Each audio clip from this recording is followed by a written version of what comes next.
यहाँ पे मिनिमाइज करूँ, ठीक है।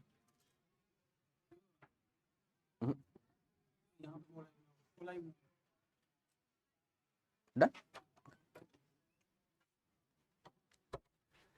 सो हेलो एवरीवन, कैसे हैं आप सब लोग? I hope each and every one of you is doing absolutely good. My name is doctor Vipin Kumar Sharma और मैं आप सभी लोगों का तहे दिल से स्वागत करता हूं हमारे इस प्यारे से बैच अर्जुना नीट के अंदर।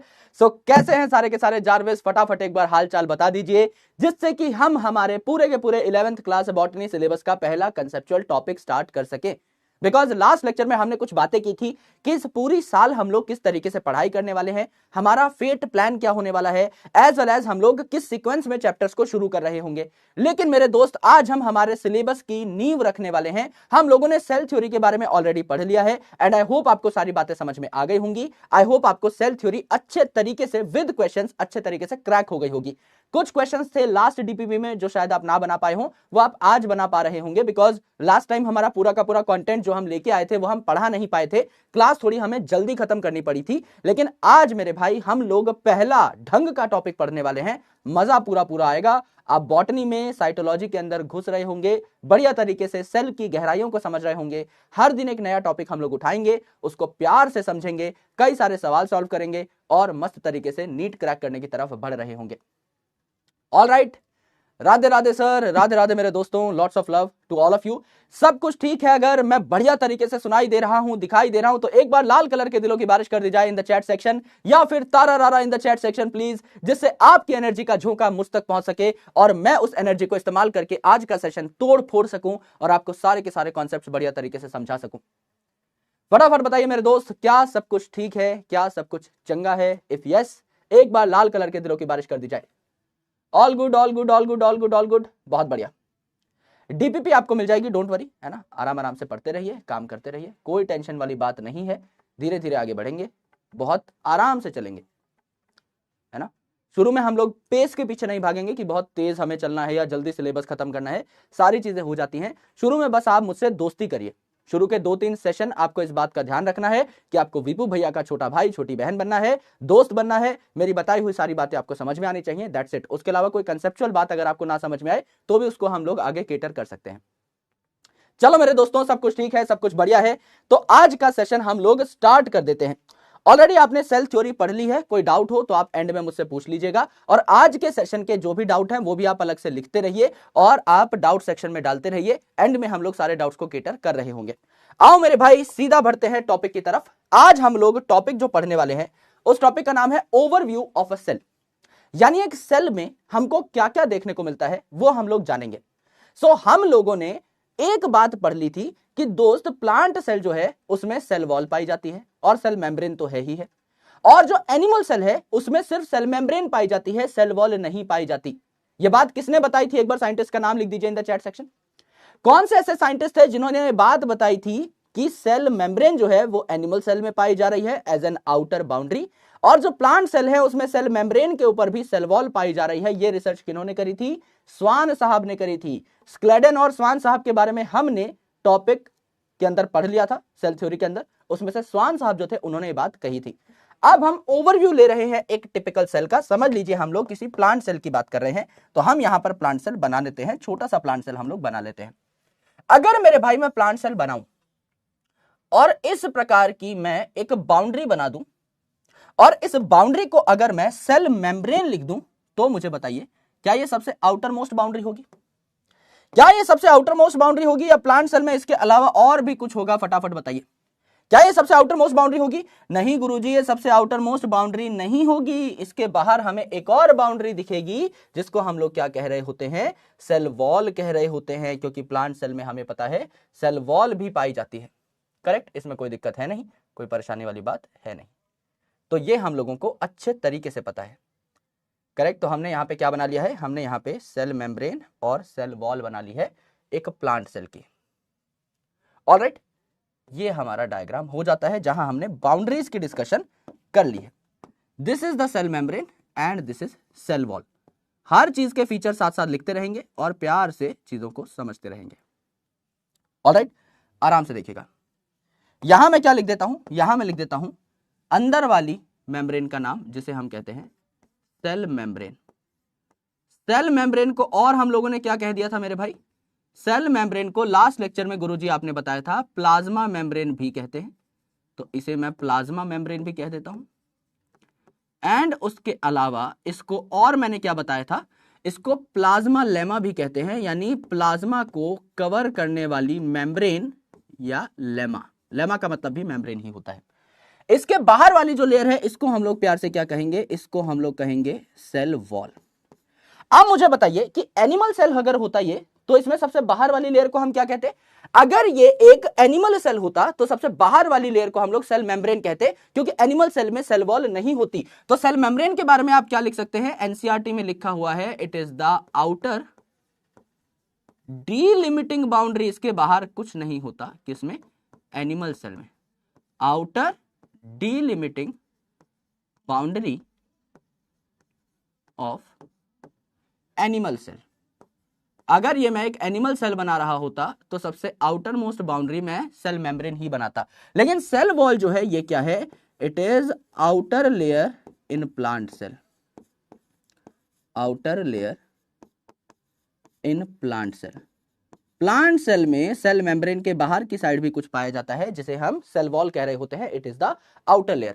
अब मुझे बताइए कि आपके घर में भी वॉल है, और वो वॉल किसकी बनी हुई है? सर हमारे घर में जो वॉल है, हमारे घर की जो दीवार है वो ईंट की बनी हुई है, और ईंट को कवर करने के लिए अंबुजा सीमेंट लगाई जाती है। यानी कि जो वॉल्स होती हैं वो हमारे पूरे के पूरे कमरे को एक शेप प्रोवाइड करती हैं। हमारे कमरे की जो वॉल्स होती हैं, दीवारें होती हैं, रिजिड होती हैं।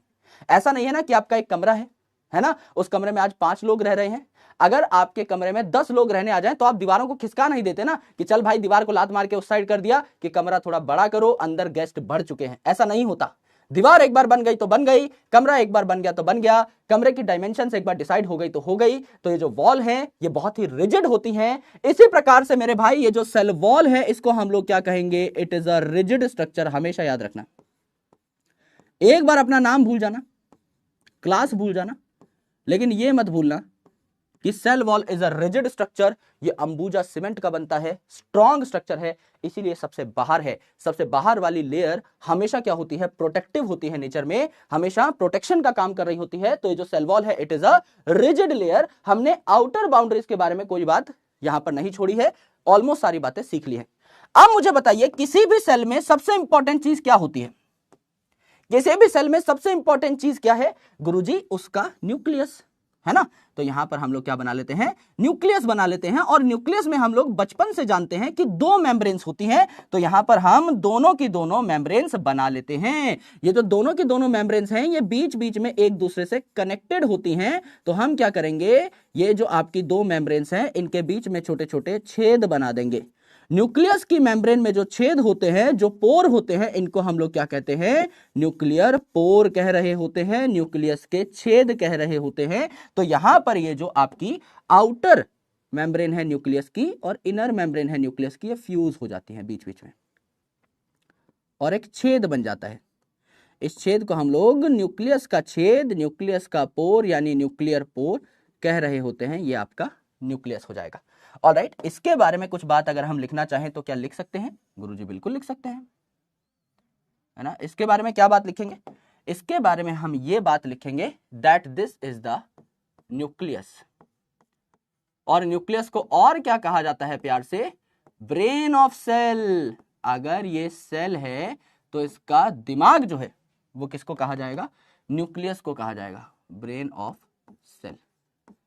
जैसे आपकी ब्रेन, आपका दिमाग कंट्रोल करता है कि आप कौन कौन से काम करने वाले हैं अपनी लाइफ में, इसी प्रकार से ये जो न्यूक्लियस है ये कंट्रोल कर रहा होता है कि एक सेल क्या क्या करने वाला है। तो इसे ब्रेन ऑफ द सेल कहा जाता है। यहां पे जो छोटा सा पोर है इसको हम लोगों ने क्या कह दिया? इसको हम लोगों ने कह दिया न्यूक्लियर पोर। इसको हम लोगों ने क्या कह दिया? न्यूक्लियर पोर कह दिया। करेक्ट। अब ये जो न्यूक्लियस है ये कैसे सारी की सारी चीजें कंट्रोल कर पाता है गुरुजी? ये जो न्यूक्लियस है इसके अंदर पाए जाते हैं क्या? इसके अंदर पाए जाते हैं क्रोमोसोम्स। जैसे आपको पता होगा कि आपके हर सेल में कितने क्रोमोसोम होते हैं। अगर मैं अपने हाथ का एक सेल निकाल लूं, अपने गाल का एक सेल निकाल लूं, अपनी आंख का एक सेल निकाल लूं, तो इन सारे सेल्स में कितने कितने क्रोमोसोम पाए जाएंगे? सर टोटल 46 क्रोमोसोम पाए जाएंगे, या आप कह सकते हैं कि 23 पेयर ऑफ क्रोमोसोम्स पाए जाएंगे। तो सिमिलरली किसी भी ऑर्गेनिज्म के सेल का ये न्यूक्लियस है, तो इस न्यूक्लियस में क्या पाए जा रहे होंगे? इस न्यूक्लियस में गुरुजी क्रोमोसोम पाए जा रहे होंगे। यहां क्या पाए जा रहे होंगे? क्रोमोसोम पाए जा रहे होंगे। और ये जो क्रोमोसोम है, इनमें क्या पाया जा रहा होता है? ये जो क्रोमोसोम है, इसके अंदर पैक्ड होता है डीएनए। इसके अंदर आपका क्या पैक्ड होता है? डीएनए पैक्ड होता है। और ये डीएनए कहलाता है हमारा जेनेटिक मटेरियल। हमारे सेल में जो भी काम हो रहा है वो इस डीएनए के थ्रू ही हो रहा है। तो अगर आप देखें तो न्यूक्लियस के अंदर क्या है? न्यूक्लियस के अंदर है क्रोमोसोम, और क्रोमोसोम के अंदर क्या है मेरे भाई? क्रोमोसोम के अंदर है आपका डीएनए। तो न्यूक्लियस के अंदर है क्रोमोसोम, क्रोमोसोम, और क्रोमोसोम के अंदर क्या है? डीएनए। डीएनए का फुल फॉर्म क्या है? चैट सेक्शन में लिख के बताइए। आप सभी को वैसे तो पता होना चाहिए, पर नहीं पता है तो मैं बता देता हूं। डीएनए का फुल फॉर्म क्या है? पहले आप चैट सेक्शन में लिखिए, उसके बाद मैं आपको बताऊंगा। डीएनए का फुल फॉर्म है deoxyribose nucleic acid. Deoxyribo nucleic acid, nucleic acid, correct. और ये जो डीएनए है ये क्या है? हमारा जेनेटिक मटेरियल है। It is our genetic material. Genetic material मतलब हमारे सेल में कुछ मॉलिक्यूल होते हैं जो कि हमारे सेल से काम करवा रहे होते हैं। राजा मॉलिक्यूल होते हैं, राजा वाली मेंटालिटी साहब, है ना। ये जो राजा वाली मेंटालिटी है किसकी है? जेनेटिक मटेरियल की है, डीएनए की है। डीएनए काम करवाता है, ये राजा है। सिपाही कौन है? सिपाही है प्रोटीन। प्रोटीन काम करेगा, it is the work horse, लेकिन उसे काम करने की सलाह किसने दी? डीएनए ने दी। डीएनए से प्रोटीन बनता है। डीएनए राजा आदमी है, वो बताएगा क्या करना है। करता कौन है? जा जाके प्रोटीन करता है। यस, तो ये राजा आदमी है, ठीक है। तो एक जो न्यूक्लियस है इसमें कई सारे क्रोमोसोम हो सकते हैं, और क्रोमोसोम के अंदर डीएनए पैक्ड हो सकता है जो कि हमारा जेनेटिक मटेरियल है। अब ये जो न्यूक्लियस है ना, ये सेल के अंदर अलग से ही दिखाई देता है, बिकॉज ये थोड़ा सा डेंस स्ट्रक्चर है, गाढ़ा स्ट्रक्चर है। तो आप क्या कह सकते हैं? It is a dense structure in cell. Cell में न्यूक्लियस एक बहुत इंपॉर्टेंट पार्ट है, तो ये डेंस स्ट्रक्चर है, गाढ़ा स्ट्रक्चर है। अलग से बड़ा सा न्यूक्लियस एक सेल के अंदर दिखाई दे जाता है। उसके अलावा भी सेल में काफी सारी चीजें होती हैं, जैसे ये जो आपका न्यूक्लियस है इसी के साथ कनेक्टेड होता है कौन? ये जो आपका न्यूक्लियस है इसी के साथ कनेक्टेड होता है कौन? Endoplasmic reticulum. जस्ट न्यूक्लियस के साथ कनेक्टेड होता है एंडोप्लाज्मिक रेटिकुलम। अब ये जो एंडोप्लाज्मिक रेटिकुलम है, अगर इसमें राइबोसोम्स कनेक्टेड हैं तो रफ अपीयरेंस आ रही है ना, यहां पे दानेदार अपीयरेंस आ रही है, तो it is rough endoplasmic reticulum, rough endoplasmic reticulum. और अगर ये दाने नहीं है then it will become smooth endoplasmic reticulum. यानी इसको हम लोग क्या कह देंगे? आगे सारी चीजें हम लोग पढ़ने वाले हैं, इसको हम क्या कह देंगे? आरईआर कह देंगे, रफ एंडोप्लाज्मिक रेटिकुलम कह देंगे। और ये जो पार्ट है जहां पे राइबोसोम्स एब्सेंट है, इसको हम क्या कह देंगे? स्मूथ एंडोप्लाज्मिक रेटिकुलम यानी एसईआर कह देंगे। इसको हम कह देंगे स्मूथ एंडोप्लाज्मिक रेटिकुलम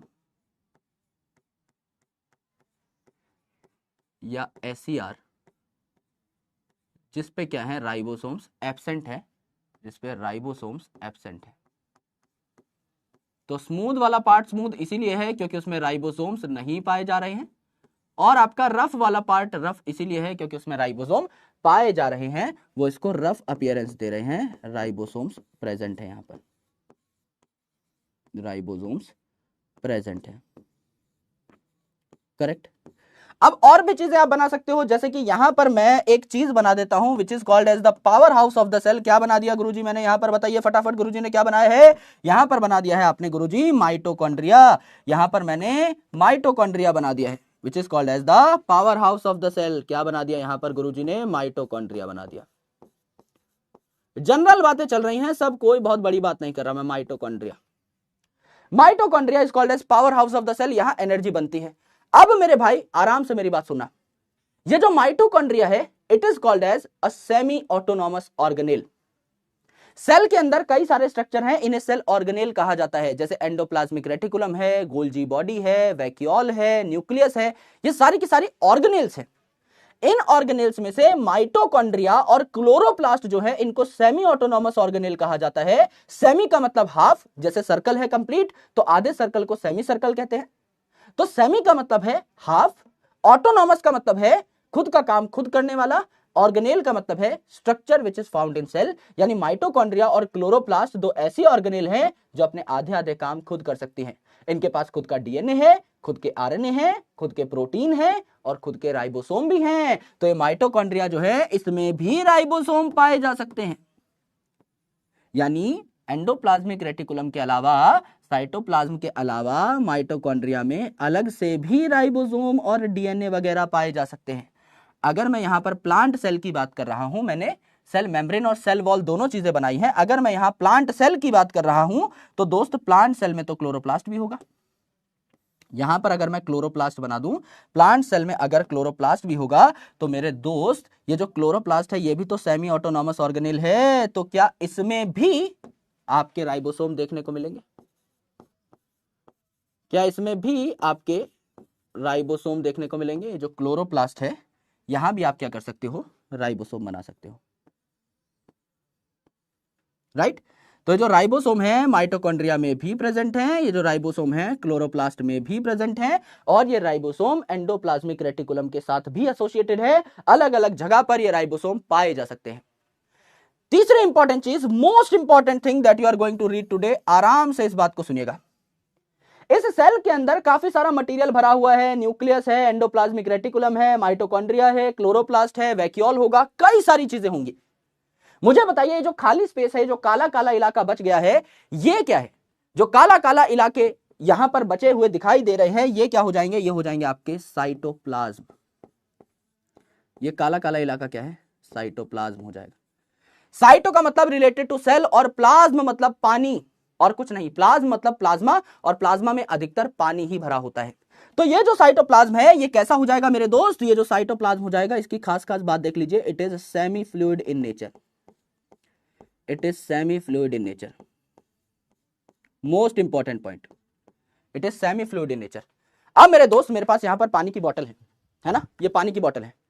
ये समझ लीजिए बोतल जो है एक सेल है। इस सेल के अंदर साइटोप्लाज्म भरा हुआ है, पानी भरा हुआ है। अगर इस सेल के अंदर सिर्फ साइटोप्लाज्म होता तो वो लिक्विड होता, फ्लूइड होता। लेकिन यहां पर मैंने क्या किया है, इसके अंदर न्यूक्लियस भी डाल दिया, इसके अंदर आपने क्लोरोप्लास्ट भी डाल दिया, माइटोकॉन्ड्रिया भी डाल दिया, यानी ये पहले फ्लूइड था। अगर सिर्फ साइटोप्लाज्म है तो फ्लूइड है। मैंने इसमें और भी चीजें ऐड कर दी हैं, तो क्या ये जो फ्लूइड है इसकी डेंसिटी बढ़ जाएगी? यस। तो क्या ये सेमी फ्लूइड हो जाएगा? बिल्कुल मेरे भाई। अगर यहां पर इस पूरे के पूरे सेल में सिर्फ काला काला इलाका होता, सिर्फ पानी होता तो वो फ्लूइड रहता। लेकिन अब इसमें न्यूक्लियस भी है, क्लोरोप्लास्ट भी है, माइटोकॉन्ड्रिया भी है, एंडोप्लाज्मिक रेटिकुलम भी है, वैक्यूल भी है, कई सारी चीजें पड़ी हुई हैं। तो it is not completely fluid, it becomes semi fluid. Logical बात है, याद होनी चाहिए, ठीक है। दूसरी इंपॉर्टेंट चीज देखिए यहां पर साइटोप्लाज्म के बारे में हमेशा याद रखिएगा, यह बात आपको बहुत काम आने वाली है। प्लाज्मा जो है या पानी जो है, सारे के सारे केमिकल रिएक्शंस जो किसी भी लिविंग ऑर्गेनिज्म में होते हैं वो पानी के अंदर ही होते हैं। पानी के बिना कोई केमिकल रिएक्शन नहीं होता। Water is the ultimate medium for chemical reaction. मुझे अपने सेल में कोई काम कराना है, पानी के अंदर ही वो काम होगा। वाटर इज द मीडियम जहां काम हो रहा होता है सेल के अंदर, है ना। तो ये जो है साइटोप्लाज्म, इसे हम क्या कहते हैं? इसे हम कहते हैं main arena of cellular activities. Main arena, arena का मतलब area, main area for cellular activities.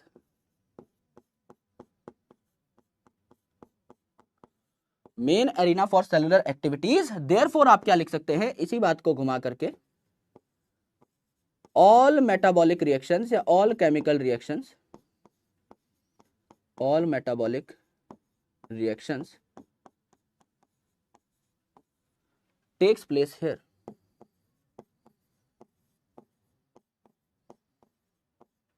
takes place here।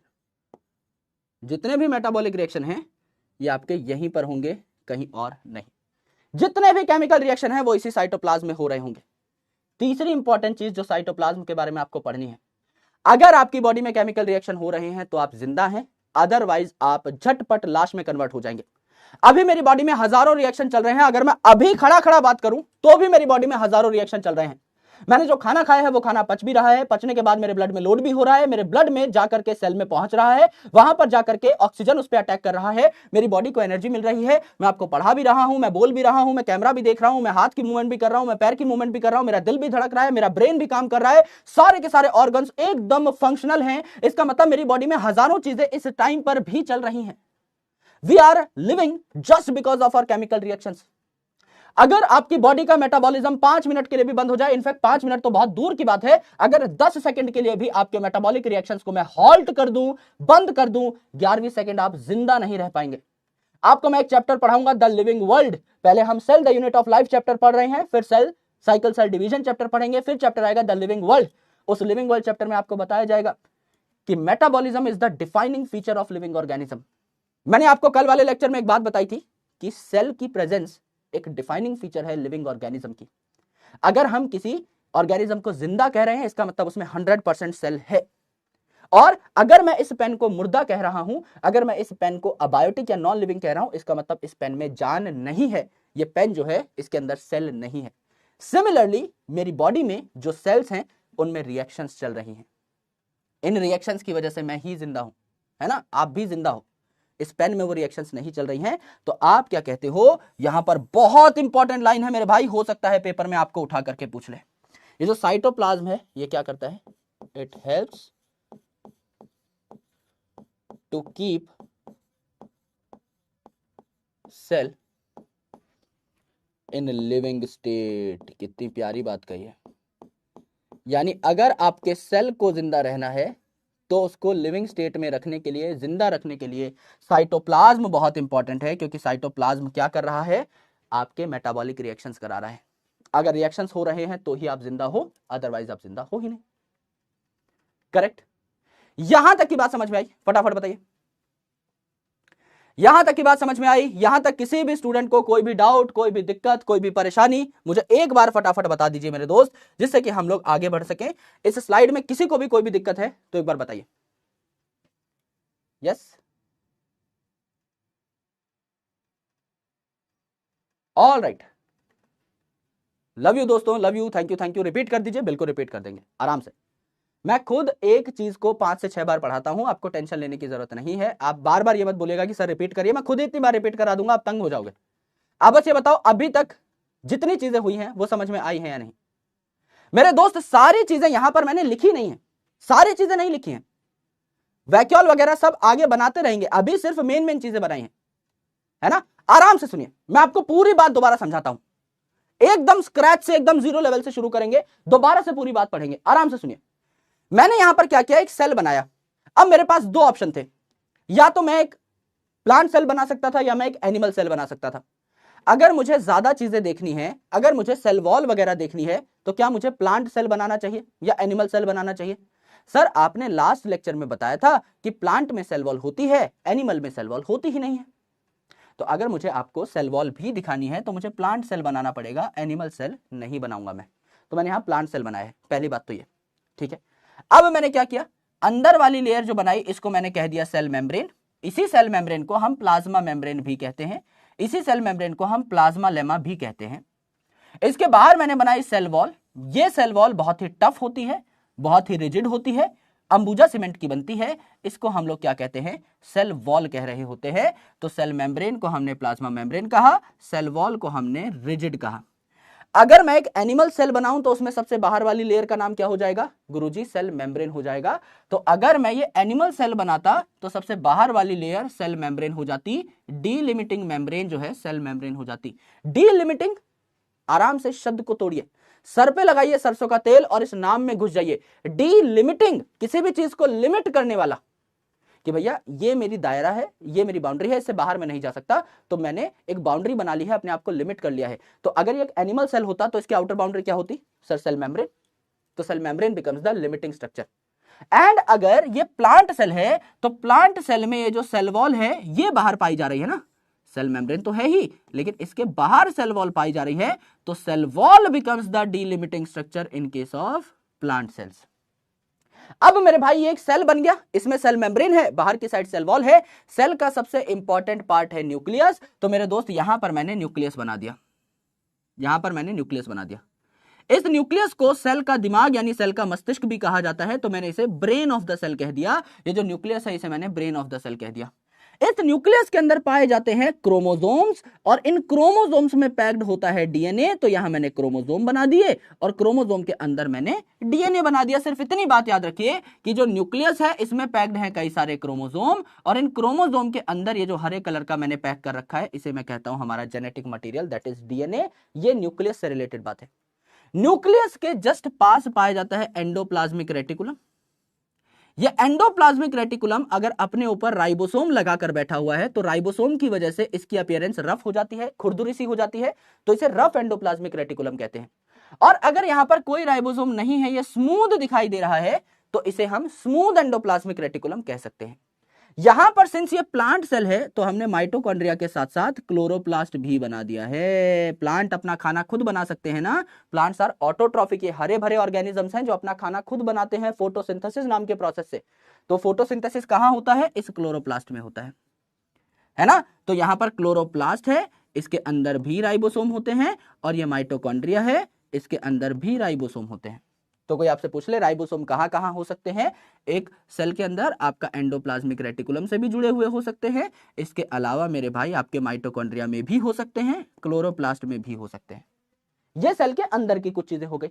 अब मेरे भाई जहां जहां ये आपकी चीजें प्रेजेंट है, इसके अलावा जितना भी स्पेस बच गया, ये काला काला जितना भी स्पेस बच गया, इसको हम लोग क्या कहते हैं? इसको हम लोग कहते हैं साइटोप्लाज्म। सेल के अंदर पाए जाने वाला पानी यानी सेल के अंदर पाए जाने वाला जो भी स्पेस है इसे हम साइटोप्लाज्म कह देंगे।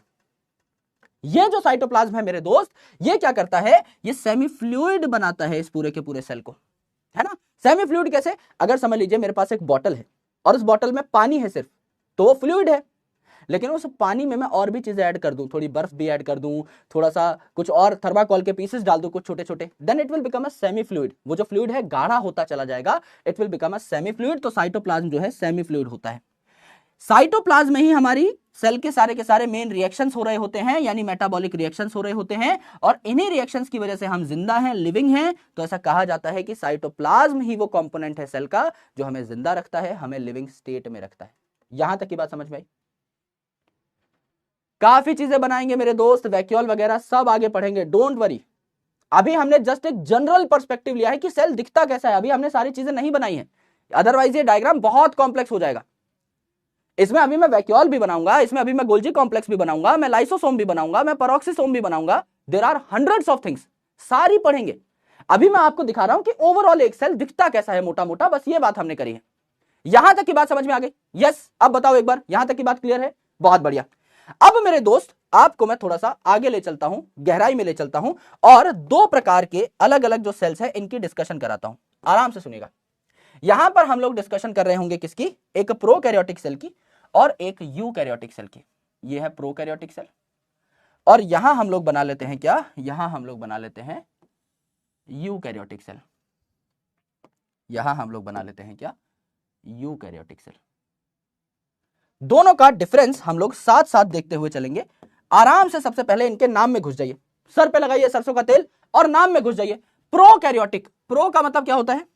प्रो का मतलब होता है गुरुजी प्रिमिटिव, यानी पिछड़ा हुआ। तो प्रो का मतलब क्या होता है? प्रिमिटिव, है ना। और कैरियन का मतलब क्या होता है? न्यूक्लियस, हमेशा याद रखेगा। यानी प्रोकैरियोटिक सेल का मतलब क्या हुआ? प्रोकैरियोटिक सेल का मतलब ऐसा सेल जिसमें प्रिमिटिव या पिछड़ा हुआ स्ट्रक्चर देखने को मिलता है। प्रिमिटिव या not well developed, not well developed. और कैरियन का मतलब क्या होता है? कैरियन का मतलब होता है न्यूक्लियस। अर्थात प्रोकैरियोटिक सेल का मतलब क्या हुआ? ऐसा सेल जिसमें वेल डिफाइंड न्यूक्लियस ना होता हो। तो आप क्या लिख सकते हैं यहां पर? Well defined nucleus is absent. अब ये तो सर हमें बचपन से पता है, नई बात बताइए कोई। Well defined nucleus is absent, sir ये तो हम पहले से जानते हैं। अब हम चर्चा करेंगे कि ये वेल डिफाइंड क्या होता है। बचपन से आपको ये तो पता है कि वेल डिफाइंड न्यूक्लियस एब्सेंट होता है प्रोकैरियोटिक सेल में, प्रेजेंट होता है यूकैरियोटिक सेल में। लेकिन ये वेल डिफाइंड होता क्या है, आराम से पकड़िए। वेल डिफाइंड का मतलब एक ऐसा न्यूक्लियस जिसके ऊपर मेम्ब्रेन लगी हुई हो। मैंने आपको लास्ट स्लाइड में बताया है कि भैया यहां पर जो न्यूक्लियस था इसमें दो मेम्ब्रेन लगी हुई थी, एक ये आपकी अंदर वाली मेम्ब्रेन, एक ये बाहर वाली मेम्ब्रेन। अंदर वाली मेम्ब्रेन, बाहर वाली मेम्ब्रेन। यहां न्यूक्लियस के ऊपर दो मेम्ब्रेन हैं, दो एनवलप हैं, तो हम इसे कहेंगे वेल डिफाइंड न्यूक्लियस। अगर मेरे भाई ये एनवलप एब्सेंट है तो हम कहेंगे नॉट वेल डिफाइंड न्यूक्लियस, है ना। तो यहां पे हम कहेंगे well defined nucleus is absent, यानी हम यहां पर कहेंगे इन प्रोकैरियोटिक सेल, हम यहां कहेंगे इन प्रोकैरियोटिक सेल आपका न्यूक्लियर मेम्ब्रेन या nuclear envelopes are absent. Nuclear membranes या न्यूक्लियर एनवलप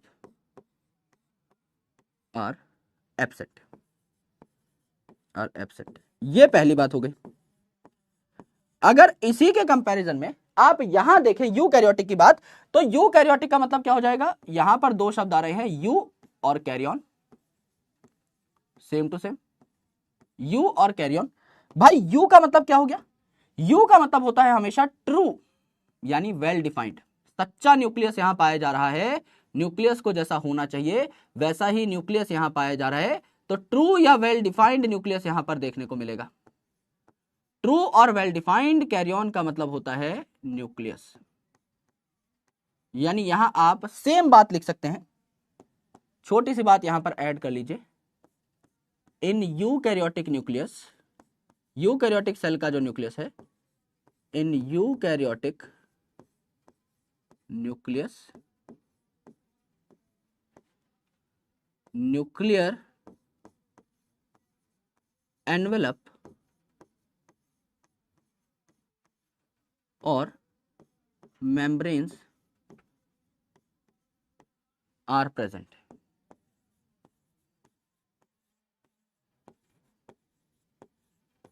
न्यूक्लियर एनवेलप या मेम्ब्रेन प्रेजेंट होंगे। इसके अलावा मुझे बताइए प्रोकैरियोटिक सेल में और क्या क्या चीजें एब्सेंट होती हैं। प्रोकैरियोटिक सेल जो है बहुत ही ज्यादा सिंपल होता है, तो यहां पर आप अगला पॉइंट क्या ऐड कर सकते हैं कि प्रोकैरियोटिक सेल जो है यहां पर कोई मेम्ब्रेन बाउंड ऑर्गेनेल नहीं होती। ऐसी कोई भी ऑर्गेनेल जिसके ऊपर मेम्ब्रेन है वो यहां नहीं पाई जाएगी, यानी कि यहां पर कोई एंडोप्लाज्मिक रेटिकुलम नहीं, कोई न्यूक्लियस की मेम्ब्रेन नहीं, कोई माइटोकॉन्ड्रिया नहीं, कोई क्लोरोप्लास्ट नहीं, कोई लाइसोसोम नहीं, कोई पेरोक्सिसोम नहीं, कोई वैक्यूल नहीं। जिस भी चीज के ऊपर मेम्ब्रेन होती है वो प्रोकैरियोटिक सेल में नहीं पाई जाती। यानी आप क्या कहेंगे यहां पर, membrane bound organelles are absent. आप या कहेंगे membrane bound organelles are absent. जबकि यूकैरियोटिक सेल में जो भी मैंने नाम लिए हैं ये सारी की सारी चीजें पाई जा सकती हैं, सारी की सारी चीजें प्रेजेंट हो सकती हैं। तो आप कह सकते हैं कि membrane bound organelles are present, membrane bound organelles are present, membrane bound organelles are present. मैंने आपको कहा, अब कंसेप्चुअल बात आ रही है, आराम से सुना। मैंने आपको कहा कि प्रोकैरियोटिक सेल के अंदर कोई भी मेम्ब्रेन बाउंड स्ट्रक्चर नहीं पाया जाएगा, पर क्या मैंने यह कहा कि प्रोकैरियोटिक सेल के बाहर मेम्ब्रेन नहीं पाई जाएगी? क्या मैंने आपको एक बार भी यह कहा है कि प्रोकैरियोटिक सेल के बाहर मेम्ब्रेन नहीं पाई जाएगी?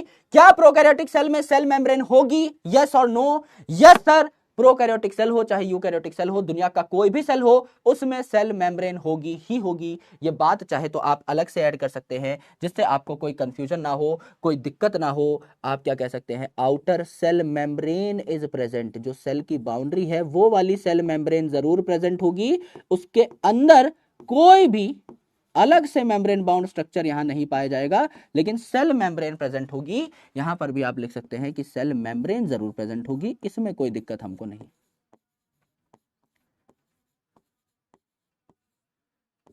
इसमें कोई दिक्कत नहीं है, दोनों के अंदर ही पाई जाएगी। इनफैक्ट दुनिया के हर सेल में सेल मेम्ब्रेन पाई ही जाती है, इसमें कोई दिक्कत नहीं होनी चाहिए। मुझे ये बताइए कि प्रोकैरियोटिक सेल में से और यूकैरियोटिक सेल में से छोटा कौन सा होगा, नन्ना मुन्ना चुन्ना मुन्ना कौन होगा? Prokaryotic cell. सर बैक्टीरिया का सेल है, बहुत छोटा सा सेल है, बहुत चिंदी सा सेल है, तो ये क्या होगा? यूजुअली स्मॉलर होगा।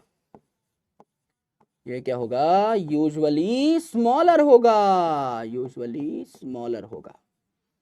करेक्ट। और यहां अगर आप देखेंगे यूकैरियोटिक सेल तो इट इज यूजुअली बिगर। इनके साइज के बारे में अभी मैं डिस्कशन कराऊंगा आपको अगली स्लाइड में।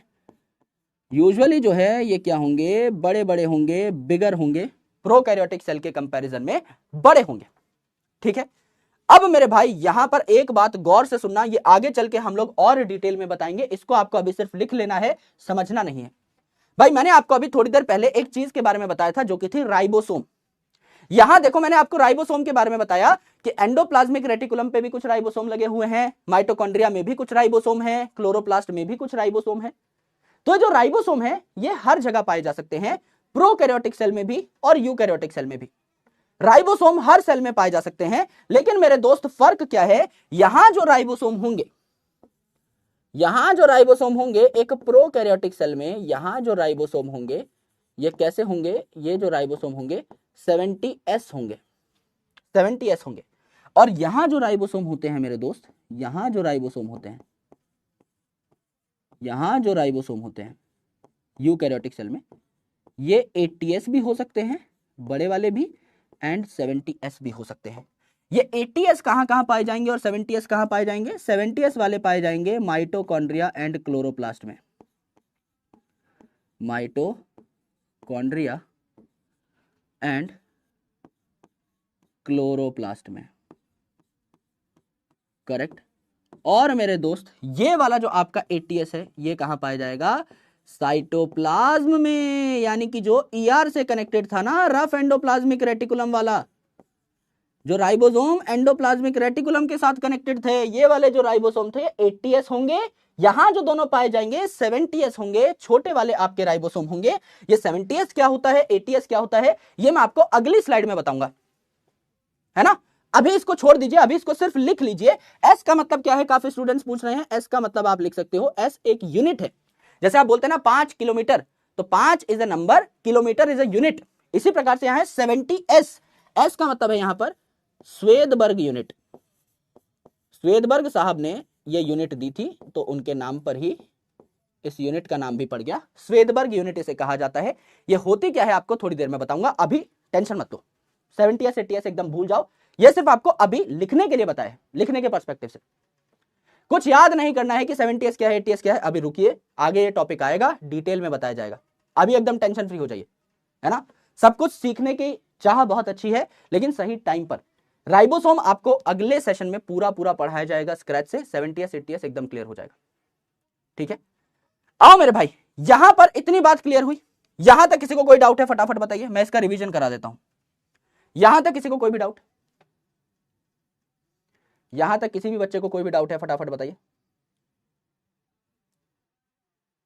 आराम से देखें। दोबारा बताता हूं, what is prokaryotic cell and what is a eukaryotic cell. Pro का मतलब होता है प्रिमिटिव, यानी पिछड़ा हुआ, यानी बहुत ही लो लेवल का। और कैरियन का मतलब होता है न्यूक्लियस, यानी ऐसे सेल्स जिनमें बहुत पिछड़े लेवल की चीजें पाई जा रही हैं, एकदम लो लेवल की चीजें पाई जा रही हैं, एकदम कुछ यहां पर बहुत हाई लेवल का नहीं है, that is a prokaryotic cell. Eukaryotic cell मतलब ऐसा सेल जहां पर बहुत हायर लेवल की चीजें पाई जा रही हैं, बड़ी बड़ी बेहतरीन चीजें पाई जा रही हैं। यस, तो यहां पर आपका न्यूक्लियस वेल डेवलप्ड नहीं है, यानी न्यूक्लियस के ऊपर कोई बहुत बढ़िया मेम्ब्रेन नहीं लगी हुई है।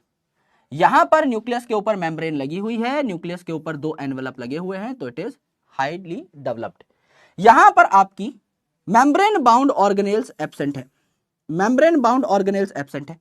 यहां मेम्ब्रेन बाउंड ऑर्गेनेल्स आपकी प्रेजेंट होंगी। अगर आप लिखना चाहो तो नाम लिख सकते हो, एंडोप्लाज्मिक रेटिकुलम है, गोल्जी कॉम्प्लेक्स है, न्यूक्लियस की मेम्ब्रेन है, आपकी जितनी भी चीजें हैं मेम्ब्रेन बाउंड ऑर्गेनेल्स वो आप यहां पर लिख सकते हो। यहां पे मेरे भाई आपकी सेल मेम्ब्रेन प्रेजेंट है क्योंकि it is a universal structure. यहां भी आपकी सेल मेम्ब्रेन प्रेजेंट है क्योंकि it is a universal structure, हर सेल में पाई जाती है। प्रोकैरियोटिक सेल साइज में छोटे होंगे, चिंदी होंगे, जबकि यूकैरियोटिक सेल यूजुअली आपके साइज में क्या होते हैं? बड़े होते हैं। यहां अगर आप देखें तो राइबोसोम होते हैं प्रोकैरियोटिक सेल में 70S छोटे, और यहां छोटे वाले भी हो सकते हैं माइटोकॉन्ड्रिया और क्लोरोप्लास्ट के अंदर, बड़े वाले भी हो सकते हैं आपके एंडोप्लाज्मिक रेटिकुलम से एसोसिएटेड। अब मेरे भाई आराम से इनका डायग्राम बना लेते हैं हम लोग, है ना। मैं एक नई स्लाइड ले लेता हूं और उसमें इनका डायग्राम बनवा देता हूं, जिससे कि आपको प्रॉब्लम ना हो, कोई प्रॉब्लम ना हो, थोड़ा और डिटेल में देख लेते हैं, है ना। ऑलरेडी ये स्लाइड कॉपी हो चुकी है, कहीं गायब नहीं हुई है, डोंट वरी, कहीं भी ये स्लाइड गायब नहीं हुई है। कहीं आपको लग रहा हो कि सर ने सब कुछ ही मिटा दिया, नहीं मेरे भाई, आपको थोड़ी सी कंफ्यूजन हो रही है, हालांकि बहुत लो लेवल की चीज है, बट फिर भी मैं आपको इत्मीनान से बता दूंगा, प्यार से बता दूंगा, टेंशन फ्री होकर के सुनिए। यहां देखिए भाई, सबसे पहले मुझे ये बताइए कि अगर कोई भी सेल है तो उसमें कौन कौन सी चीजें मैंडेटरी होती है प्रेजेंट होना। अगर मैं दुनिया का कोई भी सेल बनाऊं, टुच्चे से टुच्चा सेल बनाऊं, मुझे बताइए उसमें कौन सी ऐसी चीजें होंगी जो पाई ही पाई जाएंगी, 100% पाई जाएंगी, कोई एक्सेप्शन नहीं है। ऐसी कौन सी चीजें हैं जो दुनिया के हर सेल में पाई जाएंगी, हर लेवल के सेल में पाई जाएंगी। आराम से सुनिए, अगर आप मुझे बोलो कि सर एक सेल बना दो ना प्लीज, मैं बोलूं नहीं यार मुझे ना शर्म आती है सबके सामने सेल बनाने में। आप बोलो सर ट्राई करो ना, एक बार बना दो ना, बना दो ना, कौन से कलर का सेल बना रहे हो बता दो ना। तो मैं क्या करूंगा, एक सेल बना दूंगा, चलो यार मुझे शर्म आ रही है पर मैं बना देता हूं आपके लिए, तो ही बस।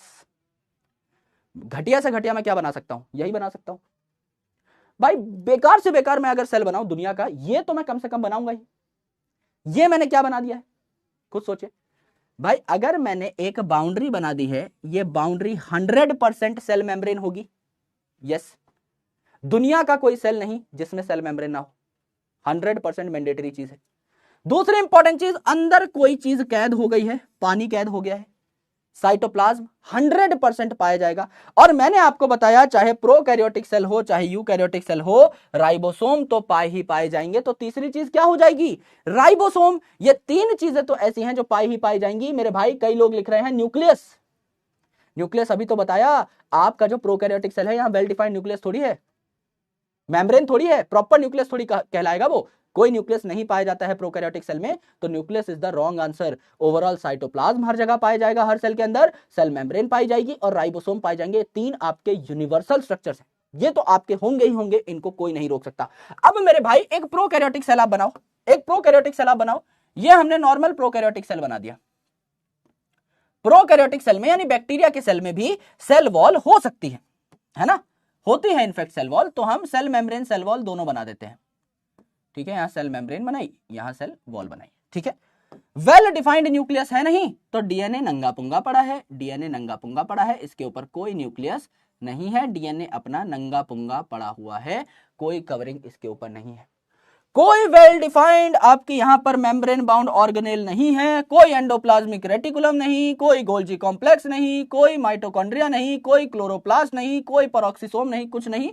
आपके सेल मेम्ब्रेन के साथ एसोसिएटेड है कौन, राइबोसोम। अब भैया एंडोप्लाज्मिक रेटिकुलम तो यहां पे है नहीं, तो राइबोसोम किसकी मेम्ब्रेन पे बैठेंगे, सेल मेम्ब्रेन पे बैठ जाएंगे। और साइटोप्लाज्म यहां पर हमने बना दिया। ये एक सिंपल सा स्ट्रक्चर है प्रोकैरियोटिक सेल का, सबसे सिंपल स्ट्रक्चर अगर मैं प्रोकैरियोटिक सेल का बनाऊं आपके लिए तो वो ये स्ट्रक्चर हो जाएगा। यहां पर मेरे दोस्त आपकी सेल वॉल हमने बनाई, यहां पर सेल मेम्ब्रेन हमने बनाया, यहां पर हमने इसके साथ एसोसिएटेड राइबोसोम बनाए, यहां पर हम लोगों ने साइटोप्लाज्म बनाया, और यहां जो डीएनए नंगा पुंगा पड़ा है इसको हम प्यार से क्या कहते हैं, न्यूक्लियोइड कहते हैं, ठीक है। तो यहां पर क्या हो गई मेरे भाई, सेल वॉल हो गई, सेल वॉल हो गई। यानी प्रोकैरियोटिक सेल में भी सेल वॉल पाई जाती है, यहां पर क्या हो गई, सेल मेम्ब्रेन हो गई। सेल मेम्ब्रेन तो यूनिवर्सल है, दुनिया के हर सेल में पाई जाती है, तो सेल मेम्ब्रेन पे क्या लिख लो आप, यूनिवर्सल लिख लो। ऐसा कोई सेल नहीं जिसमें सेल मेम्ब्रेन ना पाई जाती हो। इसके बाद आपका यहां पर क्या हो गया, राइबोसोम हो गए। और राइबोसोम किस टाइप के हो गए, राइबोसोम जो है they are associated with cell membrane, क्योंकि यहां पर कोई एंडोप्लाज्मिक रेटिकुलम तो है नहीं जिस पे राइबोसोम जाकर बैठ जाएगा, तो ये उल्टा किससे एसोसिएटेड हो जाएंगे, associated with main cell membrane. कोई और मेम्ब्रेन तो है नहीं इनके पास, एसोसिएटेड विद सेल मेम्ब्रेन। और ये भी आपके कैसे हो जाएंगे, लोअर लेवल के हो जाएंगे, यानी 70S हो जाएंगे, 70S राइबोसोम आपको देखने को मिले, करेक्ट। यहां पर क्या है मेरे दोस्त, आपका साइटोप्लाज्म हो जाएगा, ये भी आपका क्या है, यूनिवर्सल है, दुनिया का ऐसा कोई सेल नहीं जिसमें पानी भरा नहीं हुआ, तो ये भी आपका क्या है, यूनिवर्सल है। और ये जो नंगा पुंगा डीएनए पड़ा हुआ है जो कि न्यूक्लियस के अंदर नहीं पाया जा रहा है, इसको हम लोग क्या कहते हैं, न्यूक्लियोइड कहते हैं। कुछ प्रोटीन्स भी यहां पर पाए जाते हैं, है ना, न्यूक्लियोइड कहते हैं, न्यूक्लियोइड। करेक्ट, इसको न्यूक्लियोइड कहते हैं। ये हमने एक प्रोकैरियोटिक सेल को देखा। यूकैरियोटिक सेल देख लो मेरे भाई कैसा दिखाई देता है। यूकैरियोटिक सेल अगर आप देखोगे तो यूकैरियोटिक सेल में आप प्लांट का सेल देख लो। अगर आप प्लांट का सेल देख रहे हैं मेरे भाई, तो प्लांट में भी क्या होगा, अंदर एक सेल मेम्ब्रेन पाई जाएगी गुरुजी। उसके बाहर एक सेल वॉल पाई जाएगी, बिल्कुल पाई जाएगी गुरुजी। प्लांट में सेल वॉल होती है, आपने अभी बताया था। तो हम क्या करेंगे, यहाँ एक सेल वॉल बना देंगे, बना दी गुरुजी, ठीक है। फिर हमने यहाँ पर क्या कर दिया, न्यूक्लियस बना दिया गुरुजी। यहाँ न्यूक्लियस भी पाया जाएगा, न्यूक्लियस बना दिया, वेल डिफाइंड न्यूक्लियस होगा। न्यूक्लियस के बाहर क्या पाया जाएगा गुरुजी, न्यूक्लियस के जस्ट बाहर क्या पाया जाएगा, आपका न्यूक्लियस के साथ कनेक्टेड पाया जाएगा एंडोप्लाज्मिक रेटिकुलम। यहां पर हम लोगों ने क्या बना दिया, एंडोप्लाज्मिक रेटिकुलम। यहां पर क्या पाई जाएगी, एंडोप्लाज्मिक रेटिकुलम के बाद गोल्जी बॉडी पाई जाएगी, गोल्जी बॉडी पाई गई। यहां पे और क्या पाया गया, गोल मटोल वैक्यूल पाया गया। यहां पे और क्या पाया गया, माइटोकॉन्ड्रिया पाया गया। यहां पे और क्या पाया गया, क्लोरोप्लास्ट पाया गया। यहां पे और क्या पाया गया, पेरोक्सिसोम पाया गया। छोटी मोटी चीजें हैं, नाम सबके मैं लिखवा दूंगा, ये आपको अच्छे तरीके से पता है, ठीक है। तो मेरे भाई ये सारी चीजें यहां पर पाई जा रही हैं। मेन चीज क्या है, न्यूक्लियस यहां पर पाया गया, which makes it different. Nucleus आपके प्रोकैरियोटिक सेल में नहीं था, यहां न्यूक्लियस पाया गया। सेल वॉल आपकी प्रोकैरियोटिक में भी थी, यहां भी है। सेल मेम्ब्रेन आपकी प्रोकैरियोटिक में भी थी, यहां भी है। उसके अलावा मेम्ब्रेन बाउंड ऑर्गेनेल है कई सारी, इसको भी यहां पर आप मार्क कर दीजिए, इसको भी आप मार्क कर दीजिए, कई सारी चीजों को मार्क कर दीजिए कि ये सारी मेम्ब्रेन बाउंड ऑर्गेनेल्स हैं, ठीक है। इनके नाम मैं आपको लिखवा देता हूं। यहां देखिए इनके नाम क्या क्या हुए। सबसे पहले हम लोगों ने लिख लिया मेम्ब्रेन बाउंड न्यूक्लियस, ये आपका पाया जा रहा है, वेल डिफाइंड न्यूक्लियस पाया जा रहा है। यहां आप लोगों ने लिखा सेल वॉल, प्लांट सेल में सेल वॉल पाई जाती है। यहां आपने लिखी सेल मेम्ब्रेन, यूनिवर्सल है तो दुनिया के हर सेल में पाई जाएगी, तो यहां भी पाई जा रही है। साइटोप्लाज्म लिखने की जरूरत नहीं है, दुनिया के हर सेल में पाया जाएगा। यहां है आपकी मेम्ब्रेन बाउंड ऑर्गेनेल्स, यहां है आपकी membrane bound organelles, membrane bound organelles. Example क्या हो जाएगा मेम्ब्रेन बाउंड ऑर्गेनेल्स का, मेम्ब्रेन किन किन में है भाई, न्यूक्लियस में भी तो 2 मेम्ब्रेन है यहां पर। एग्जांपल क्या हो जाएगा, न्यूक्लियस, एंडोप्लाज्मिक रेटिकुलम, इसको आगे से हम ER लिखेंगे, इसका शॉर्ट फॉर्म ER होता है ना। तो आगे से मत पूछना भाई ER क्या है, एंडोप्लाज्मिक रेटिकुलम है, एंडोप्लाज्मिक रेटिकुलम को ER कह दिया। गोल्जी बॉडी को GB कह दिया, गोल्जी बॉडी जो है इसको GB कह दिया। इसके अलावा मेरे दोस्त यहां पर क्या हो गया है, माइटोकॉन्ड्रिया हो गया है, माइटोकॉन्ड्रिया हो गया है, क्लोरोप्लास्ट हो गया है, पेरोक्सिसोम हो गया है, वैक्यूल हो गया है, एटसेट्रा। ये सारे मेम्ब्रेन बाउंड स्ट्रक्चर है, पेरोक्सिसोम एटसेट्रा, ये सारी चीजें आपकी मेम्ब्रेन बाउंड ऑर्गेनेल्स हो जाती हैं। तो प्रोकैरियोटिक सेल में न्यूक्लियस एब्सेंट, यहां न्यूक्लियस प्रेजेंट, यहां मेम्ब्रेन बाउंड ऑर्गेनेल्स एब्सेंट, यहां मेम्ब्रेन बाउंड ऑर्गेनेल्स प्रेजेंट, यहां राइबोसोम 70s, यहां जो पाया जाएगा आपका वो राइबोसोम कैसा हो जाएगा, 80s हो जाएगा। यहां जो पाया जाएगा वो 80s हो जाएगा, और माइटोकॉन्ड्रिया और क्लोरोप्लास्ट के अंदर जो पाया जाएगा वो 70s हो जाएगा। ये ओवरऑल बात है। यहां तक की बात समझ में आई, अब समझ में आ गया मेरे दोस्त, मैं सच में बता रहा हूं ऑनेस्टली मेरे भाई, कसम खा के बता रहा हूं, इस टॉपिक पे इतना टाइम कभी नहीं लगाया है, क्योंकि आप लोग इतना रिपीट कर रहे हो। So I am repeating it like anything, एकदम बेसिक लेवल से, वरना इतनी बातें कौन ही बताता है ना। तो यहां तक अगर आपको अब समझ में आ गया है तो फटाफट बता दीजिए मेरे भाई, मास्टर से तेज मत भागो, है ना। आपको अभी जानना है पेरोक्सिसोम क्या होता है, बिना पेरोक्सिसोम बताएं ये चैप्टर तो खत्म करूंगा नहीं।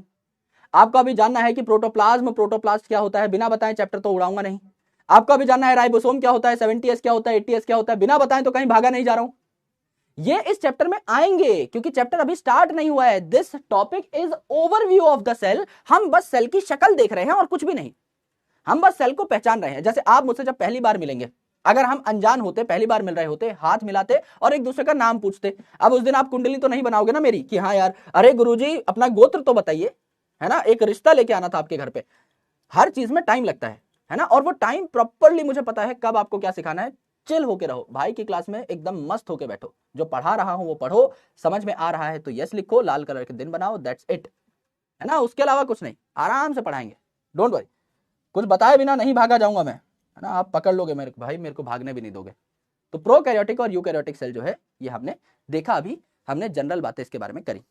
अच्छा मुझे एक बात बताइए, अगर प्रोकैरियोटिक सेल छोटा होता है साइज में, मैंने आपको अभी एक बात बताई थी कि प्रोकैरियोटिक सेल यूजुअली स्मॉलर होता है, स्मॉलर इन साइज, और यूकैरियोटिक सेल यूजुअली आपका बड़ा होता है।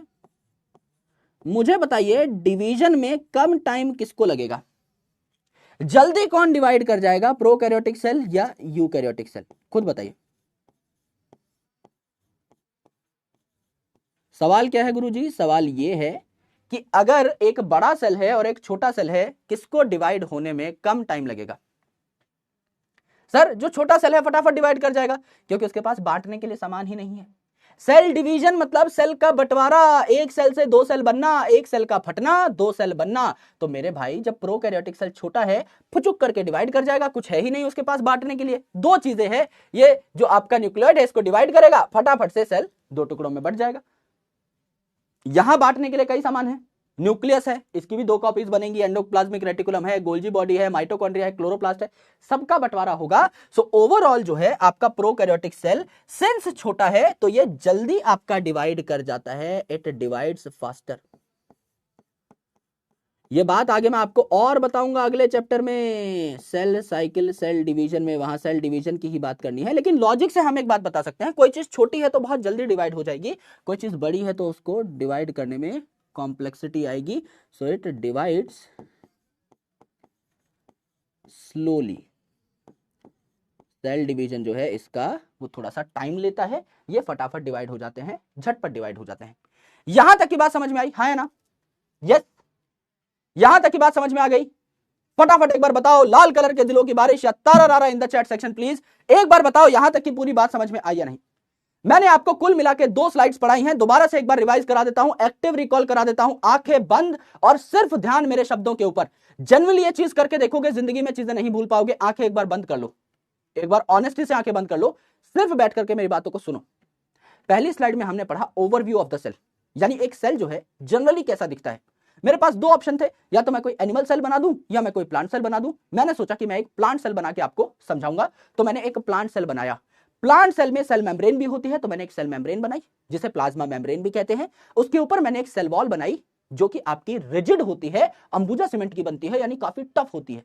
उसके अंदर मैंने सबसे मेन पार्ट बनाया सेल का, एक डेंस पार्ट बनाया, एक गाढ़ा पार्ट बनाया जिसको हम न्यूक्लियस कहते हैं।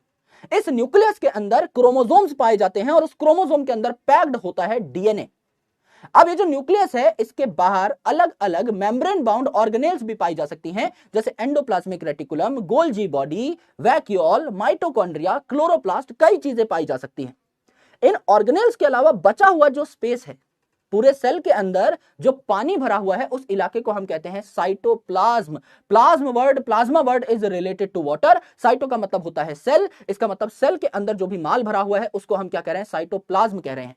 अब ये साइटोप्लाज्म जो है, ये जो वाटर है, इसी में हमारे सेल के सारे मेटाबॉलिक रिएक्शंस होते हैं, केमिकल रिएक्शन होते हैं। इसीलिए साइटोप्लाज्म को हमने कह डाला main arena of cellular activities, main area of cellular activities. ज्यादातर काम सेल के यही हो रहे होते हैं और मेटाबॉलिक रिएक्शंस ही हमें जिंदा रखते हैं। यानी सेल को जिंदा रखने का काम किसका है, सेल को लिविंग स्टेट में रखने का काम किसका है, साइटोप्लाज्म का। ये 3 बातें हमने जानी कि it is the main arena of cellular activities, सारी गतिविधियां यहीं पर होती हैं, है ना।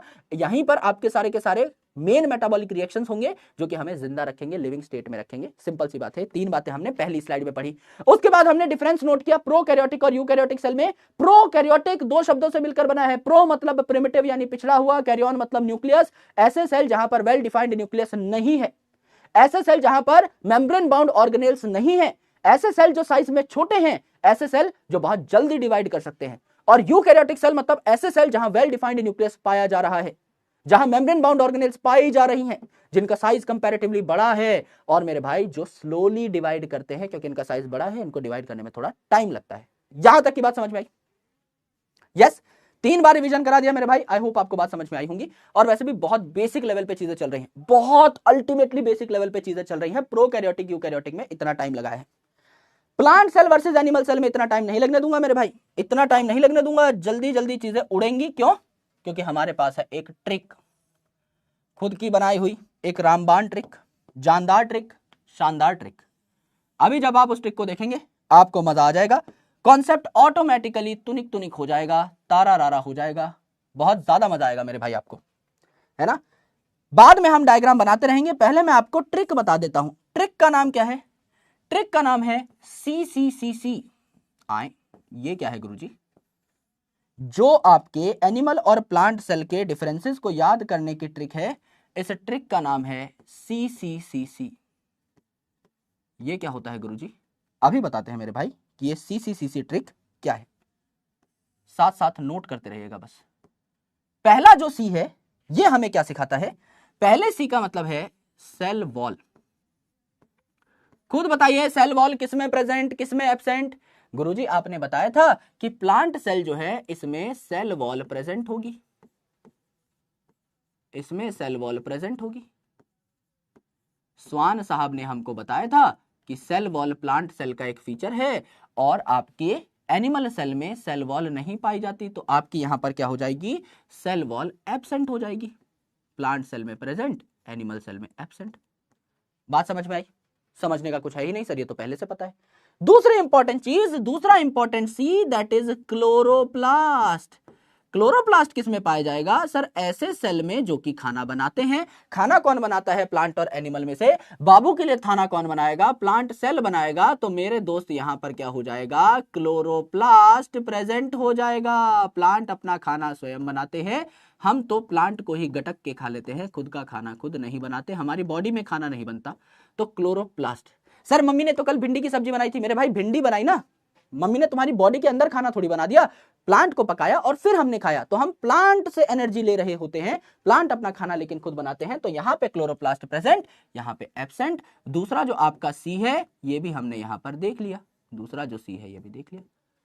तीसरा सी जो है इसका मतलब है सेंट्रल वैक्यूल। सेंटर पे, सेल के सेंटर पे एक बड़ा सा वैक्यूल पाया जाएगा। किसमें पाया जाएगा? प्लांट में पाया जाएगा। प्लांट में वैक्यूल बहुत बड़ा होता है और सेल का ज्यादातर एरिया ये वैक्यूल ही घेर के रखता है। तो C for central vacuole present, C for central vacuole present. तो तीसरे सी का मतलब है सेंट्रल वैक्यूल जो कि यहां प्रेजेंट हो जाएगा, एंड यहां आपका क्या हो जाएगा? एनिमल में एब्सेंट हो जाएगा। और चौथा मेरे भाई, अब सब कुछ एनिमल सेल में ही एब्सेंट थोड़ी होगा, एनिमल सेल पे भी तो भगवान ने थोड़ी बहुत दया दिखाई होगी। अब मेरे भाई अगर तुम्हारे अंदर बुद्धि है तो तुम उतने खूबसूरत नहीं हो, है ना, और अगर तुम्हारे अंदर खूबसूरती है तो तुम उतने ज्यादा बुद्धिमान नहीं हो। अब हर कोई मेरे जैसा थोड़ी होता है कि खूबसूरत भी बहुत ज्यादा हो और इंटेलिजेंट भी हो जाए, है ना। इतनी तो तुम्हारी किस्मत नहीं चमकेली है मेरे भाई, है ना। मजाक कर रहा हूं भाई, एवरेज ही दिखता हूं। यहां पे देखो मेरे भाई, ये जो आपके एनिमल सेल हैं, यहां C for centriole and centrosome पाए जाते हैं। Centrioles and centrosomes, C for centriole पाए जा रहे हैं। सिर्फ सेंट्रियोल भी लिख लोगे तो भी काम चल जाएगा। प्रेजेंट। अब ये मत पूछने लग जाना सर सेंट्रियोल सेंट्रोसोम क्या होता है, पढ़ाऊंगा मेरे भाई आगे, कुछ भी बिना पढ़ाए नहीं लेके जाऊंगा अगले चैप्टर पे, डोंट वरी। जो भी नाम बोर्ड पे लिख दिया है वो सारे नाम आपको पता लग जाएंगे इस चैप्टर के एंड तक, आराम से बस चिल रहना, है ना। तो centriole centrosome present, C for centriole centrosome यहां क्या हो जाएंगे? एब्सेंट हो जाएंगे। बताओ कुछ याद करना पड़ा? 4C, सीधी सीधी 4C हमने लगाई और हमारा काम हो गया। पहला सी मतलब सेल वॉल, प्लांट में है एनिमल में नहीं है। दूसरा सी मतलब क्लोरोप्लास्ट, प्लांट में है एनिमल में नहीं है। तीसरा सी मतलब आपका सेंट्रल वैक्यूल, प्लांट में है एनिमल में नहीं है। चौथा सी मतलब सेंट्रियोल, एनिमल में है प्लांट में नहीं है। यस मेरे भाई, यहां पर हम लोगों ने क्या देखा? यहां पर हम लोगों ने देखा एक छोटका सा सेल, ये है एक प्लांट सेल। तो प्लांट सेल में हमने क्या बना लिया? पहले सेल वॉल बना ली और इसके अंदर क्या बना डाली? सेल मेम्ब्रेन बना डाली, सेल मेम्ब्रेन बना डाली, है ना। ये आपकी सेल वॉल और सेल मेम्ब्रेन बन गई। यहां अगर आप बात करें एनिमल में तो सेल वॉल तो बनेगी नहीं, सीधी सीधी सेल मेम्ब्रेन बन जाएगी। ये बात तो सर हमें पहले से पता है। दूसरी इंपॉर्टेंट चीज क्या है मेरे भाई, यहां पर अब आपने क्या बनाया, चाहे प्लांट सेल हो चाहे एनिमल सेल हो, न्यूक्लियस तो बनाओगे ही, न्यूक्लियस तो आपने बनाया ही, यहां पर भी आपने क्या बना लिया, न्यूक्लियस बना लिया। पंगा क्या है मेरे भाई, पंगा क्या है, आराम से सुनो। यहां पर एनिमल सेल में न्यूक्लियस सेंटर पे पाया जाएगा, लेकिन यहां मैंने क्या लिखा है, सेंट्रल वैक्यूल प्रेजेंट। अगर आप देखो तो एनिमल में वैक्यूल होता है छुटका सा, लेकिन प्लांट में जो वैक्यूल होता है वो इतना बड़ा होता है कि न्यूक्लियस को धक्का मार के कोने में सरका देता है, लात मार के। तो इसलिए इसे सेंट्रल वैक्यूल बोला। 90% तक जगह घेर के बैठ सकता है वैक्यूल, न्यूक्लियस को कोने में खिसकना पड़ता है, इसलिए न्यूक्लियस कोने में बनाया, वैक्यूल यहां पर सेंटर पे बनाया है। यहां क्या है, क्लोरोप्लास्ट प्रेजेंट। अलग से एक चीज बना दी मेरे भाई, यहां पर मैंने क्लोरोप्लास्ट बना दिया और यहां मैंने क्लोरोप्लास्ट नहीं बनाया। और एनिमल सेल में मैंने एक चीज बना दी, ऐसी दो आप क्या बना लीजिए, डब्बे से बना लीजिए, ऐसे दो डब्बे बनाए, ये है सेंट्रियोल, ये मैंने प्लांट सेल में नहीं बनाया। एक एक चीज को मैं लिखवा देता हूं जिससे कि आपको बिल्कुल भी कंफ्यूजन, बिल्कुल भी कोई दिक्कत ना रहे। ये है आपकी सेल वॉल, ये है आपकी सेल मेम्ब्रेन, ये है आपका सेंट्रल वैक्यूल। सेंट्रल वैक्यूल पाया जा रहा है तो न्यूक्लियस हो गया कोने में, ये है आपका क्लोरोप्लास्ट, है ना। ये सारी चीजें हमने यहां देखी। यहां पर मेरे भाई this is cell membrane, cell wall यहां पर एब्सेंट होती है। दिस इज वैक्यूल, बहुत छुटका सा है, छोटा सा है, सेंट्रल वैक्यूल नहीं है। यहां पर दिस इज न्यूक्लियस जो कि आपका सेंटर पे पाया जा रहा है, एंड दीज आर सेंट्रियोल्स जो कि प्लांट सेल में नहीं थे। ओवरऑल सारे के सारे नाम आप लिख सकते हैं। सबसे बाहर क्या पाया जाएगा प्लांट में, सेल वॉल, पहला सी, एनिमल में नहीं है। यहां क्या मिलेगा आपको, उसके अंदर सेल मेम्ब्रेन, एक यूनिवर्सल स्ट्रक्चर है तो दुनिया के हर सेल में पाया जाएगा। तो सेल मेम्ब्रेन हमने दोनों जगह पर, दोनों इलाकों में बना लिया। इसके अलावा मेरे दोस्त ये है आपका सेंट्रल वैक्यूल। सेंट्रल वैक्यूल है तो सेंटर की तरफ बनाया है, सेंट्रल वैक्यूल। यहां पे हमने सिर्फ लिखा छोटू वैक्यूल, कोई सेंट्रल वेंट्रल नहीं है, छोटा सा वैक्यूल है एक, है ना। यहां पे न्यूक्लियस चला गया कॉर्नर पे, तो आप क्या लिख देंगे, न्यूक्लियस को धक्का मार के, लात मार के वैक्यूल ने खिसका दिया है कॉर्नर पे, तो एट कॉर्नर, ये सेंटर पे नहीं है। और एनिमल सेल जो है ये आपका यूजुअली कहां देखने को मिलता है, इसका न्यूक्लियस सेंटर पे देखने को मिलता है, ये आपका न्यूक्लियस हो गया, ठीक है। ये आपके हो गए सेंट्रियोल, ये हो गए आपके सेंट्रियोल। और प्लांट सेल में कोई सेंट्रियोल नहीं होते, प्लांट सेल में अलग से क्या पाया जा रहा है, क्लोरोप्लास्ट पाया जा रहा है, जो कि आपका प्लांट के अंदर किचन का काम करता है, खाना पीना बनाने का काम करता है। यहां तक बात समझ में आई, यहां तक बात समझ में आई मेरे भाई। ये क्या है, सेंट्रियोल, जो कि प्लांट में एब्सेंट होगा, एनिमल में पाया जाएगा। इस सेंट्रियोल का काम क्या है, सेल डिवीजन कराना, एनिमल के सेल डिवीजन में ये हेल्प करता है। ये बात मैं आपको लिखवा भी दूंगा। यहां तक की बात समझ में आई, क्या ट्रिक से ये बात याद करने में कोई भी किसी को परेशानी, सी सी सी सी, चार बातें सुनो, खेल खत्म। सेंट्रियोल क्या करता है, it helps in cell division of animals, help in cell division of animals, ठीक है, सेल डिवीजन में काम आता है। कैसे काम आता है, सारी बातें होंगी, डोंट वरी, सारे बातें होंगी, एक एक चीज। सेंट्रोसोम क्या होता है, देखो भाई, ये जो सेंट्रियोल है इसी के ऊपर ना कुछ मटेरियल जमा हो जाता है, इस पूरे स्ट्रक्चर को हम सेंट्रोसोम कह देते हैं, ठीक है, ऑलराइट। ये आपको देखने को मिला, सब बताऊंगा मेरे भाई, सेंट्रियोल सेंट्रोसोम सब बताऊंगा। अभी आप में बहुत ज्यादा जोश है, ये जोश ठंडा मत होने देना। आई अप्रिशिएट योर जोश। आगे भागोगे, मुझसे आगे भागोगे, एक्सीडेंट हो जाएगा, क्योंकि लाइट मेरे हाथ में है। तो ट्रस्ट योर टीचर, कोई भी बात छूटेगी नहीं, आपकी एनसीईआरटी से ज्यादा बात ही बता दूंगा और बहुत बेहतरीन बातें बता दूंगा, सारी चीजें क्रैक हो जाएंगी, ट्रस्ट में, है ना। अब सोचो मैं पीछे पीछे रास्ता दिखाने आ रहा हूं तो मुझसे आगे भागे कोई कुचल के चला गया, कोई कूच के निकल गया, दिक्कत हो जाएगी। तो भागो, तेज स्पीड से भागो, मुझसे तेज मत भागो, वरना ए सूर्या मारा जाएगा, मुझसे तेज भागेगा। तो मेरे पीछे पीछे चलो, आराम से चलो। और नया नया चैप्टर है, थोड़ा सा हो सकता है शुरू में बेसिक बेसिक चीजें है तो किसी को, इंटेलिजेंट बच्चे को बोरिंग लग रहा हो, पर I am starting it from एकदम स्क्रैच। अब आप हर चीज पे तो रिपीट लिख दे रहे हो, तो मेरे को बार बार तो बताना ही पड़ेगा ना दोस्त, है ना। अगर आप बोलते यस सर सब समझ में आ रहा है, बहुत मजा आ रहा है, तो मैं आगे बढ़ चुका होता, अभी तक तो मैं सेशन खत्म करा देता। लेकिन कोई बात नहीं, चीजें जितनी फंडामेंटल लेवल से उठाई जाए उतना ही बेहतर है, तो ये अच्छा ही है, कोई दिक्कत नहीं है। है ना? यहां तक की बातें सबको क्लियर है? एक बार लाल कलर के दिलों की बारिश कर दी जाए इन द चैट सेक्शन, एक बार बस मेरा दिल रखने के लिए लाल कलर के दिलों की बारिश कर दीजिए, है ना? बढ़िया। अच्छा मुझे ये बताइए, आपके आसपास अगर आपको एक टिपिकल प्लांट सेल चाहिए फॉर रिसर्च, आपको माइक्रोस्कोप के अंदर एक प्लांट सेल को देखना है, तो आप कौन सा सेल उठाओगे? आपके आसपास टिपिकल प्लांट सेल कौन सा है, या आपके आसपास टिपिकल एनिमल सेल कौन सा है? खुद का सेल अगर आपको निकालना हो, ह्यूमन सेल, तो कौन सा निकालोगे फॉर रिसर्च पर्पस? आपको माइक्रोस्कोप के अंदर मैं कह दूं कि एक प्लांट सेल देखना है, एक एनिमल सेल, तो सबसे कॉमन प्लांट सेल आपके आसपास कौन सा मिल जाएगा जो माइक्रोस्कोप पे सबसे मस्त दिखता है, और सबसे कॉमन एनिमल सेल कौन सा मिल जाएगा, ह्यूमन सेल कौन सा मिल जाएगा, ये मुझे बताइए। अगर यहां पे आप लिखना चाहें एक छोटा सा पॉइंट, तो आप लिख सकते हैं a typical plant cell, a typical plant cell, आपके आसपास एक टिपिकल प्लांट सेल की अगर आप बात करें तो कौन सा हो जाएगा? It is onion peel cell, है ना? आपको प्याज का सेल मिल जाएगा, उसकी पील जो है, उसका छिलका जो है हल्का सा वो निकालिए, उसकी पील निकालिए, उसकी लेयर आप देख सकते हो, आपको प्लांट सेल अच्छे से दिखाई दे जाएगा। और अगर आपको मैं बोलूं अ टिपिकल ह्यूमन सेल या एक टिपिकल एनिमल सेल अगर आपको देखना है, तो वो कौन सा हो जाएगा? अ टिपिकल ह्यूमन सेल अगर आपको देखना है तो कौन सा हो जाएगा? या एनिमल सेल अगर आपको देखना है, ह्यूमन भी एनिमल ही है, तो कौन सा हो जाएगा? हमारे गाल का सेल, चीक सेल। सर हम तो वैसे भी गाल काटते ही रहते हैं, है ना? तो ह्यूमन चीक सेल,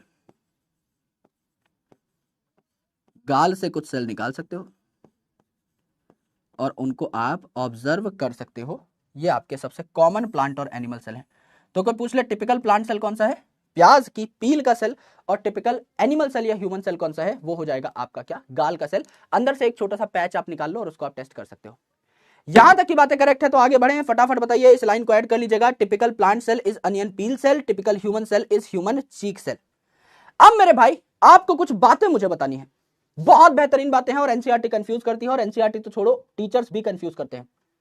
एनसीईआरटी किस माइंड सेट से लिखी हुई है वो डिकोड करेंगे आराम से बैठ करके, क्योंकि ऐसे कई टीचर्स जिन्होंने एनसीईआरटी लिखी है उनके साथ हम बैठे हुए हैं, उनसे सीखे हुए हैं, उनसे पढ़े हुए हैं। बल्कि केमिस्ट्री की एनसीईआरटी जिन्होंने लिखी है, जो कंट्रीब्यूटिंग ऑथर्स में आते हैं केवी में, उनसे मैंने 11th क्लास में केमिस्ट्री पढ़ी है बाकायदा।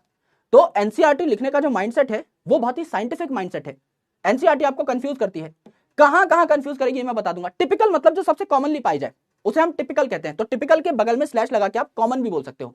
आराम से देखो मेरे भाई कि यहां पर आपकी लेंथ और साइज में क्या फर्क है। एनसीईआरटी में कई सेल्स की लेंथ दे रखी है, यानी लंबाई दे रखी है, और कई सेल्स का साइज दे रखा है। समझिए मेरे पास यहां पर एक तार है ऐसा, इसकी लेंथ कितनी हो जाएगी? इसकी लेंथ हो जाएगी 1 मीटर लेट से। अगर अमेज़न से आपके पास एक ईयरफोन आ रहा है, तार वाला ईयरफोन आ रहा है, तो क्या मेरे भाई वो इतने लंबे डब्बे में पैक होकर आता है? 1 मीटर के डब्बे में पैक होकर आएगा? नहीं सर, वो तो इतने छोटी सी डिबिया में आ जाता है। तो एक्चुअल में ये जो आपका लंबा सा 1 मीटर का डायमेंशन आपको दिखाई दे रहा है, this is the length of earphone, this is the length of earphone. लेकिन अगर इसी को मैं पैक कर दूं, इसी को अगर मैं पैक कर दूं, तो इतनी सी डब्बी में ईयरफोन आ जाएगा। इसको मैं क्या कह दूंगा? साइज कह दूंगा, ये टोटल साइज है। यस मेरे भाई, इसी प्रकार से अगर आप मेरी लेंथ नापेंगे तो लेंथ लंबाई आपको अच्छी खासी दिखाई देगी। लेकिन अगर साइज, अगर कोई मुझे सूटकेस में पैक करना चाहे तो भी तो ठूस ठास के कर ही देगा ना, दैट इज माय साइज। तो लेंथ जो है साइज से हमेशा ज्यादा होती है, यह बात आपको याद रखनी है, जो कि सिंपल सी बात है। भाई ये तार है मेरे पास, ये इसकी लेंथ है, पर क्या इसका साइज है? जो इसकी लेंथ है लगभग 15 सेंटीमीटर के आसपास है, इसका साइज क्या हो जाएगा? इसका साइज तो अब मैं देखूं 2 सेंटीमीटर के आसपास हो जाएगा। तो length is always greater than the size, है ना? तो यहां पर आप इसी बात को लिख सकते हैं, थोड़ा अच्छे से लिखवा देता हूं, लिखवाऊंगा यही बात, डोंट वरी। तो आप थोड़ा इसे प्यार से लिख लीजिए, ये आपकी लेंथ है ना? ये आपकी लेंथ है, एक चीज की लेंथ है। अब आपने क्या कर दिया? इस चीज के छोटे छोटे टुकड़े कर दिए। आपने क्या कर दिया? इस चीज के छोटे छोटे टुकड़े कर दिए, 4 टुकड़े कर दिए, लेट्स से इस प्रकार के टुकड़े कर दिए। एंड इस चीज को आपने ऐसे अरेंज कर दिया, एक टुकड़ा ये, एक टुकड़ा जस्ट इसके साइड में, एक टुकड़ा जस्ट इसके साइज में, और एक टुकड़ा जस्ट इसके साइड में। This becomes the size. ये अब इसका क्या बन जाएगा? ओवरऑल साइज बन जाएगा। लेंथ है, ये इसी चीज का क्या बन जाएगा? साइज बन जाएगा, है ना? ये इसी चीज का क्या बन गया? साइज बन गया। तो आप यहां पर एक कंक्लूजन निकाल सकते हो कि length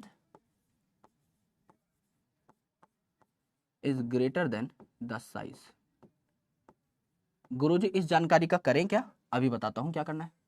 length is greater than the size, पहले बताओ ये बात समझ में आई या नहीं?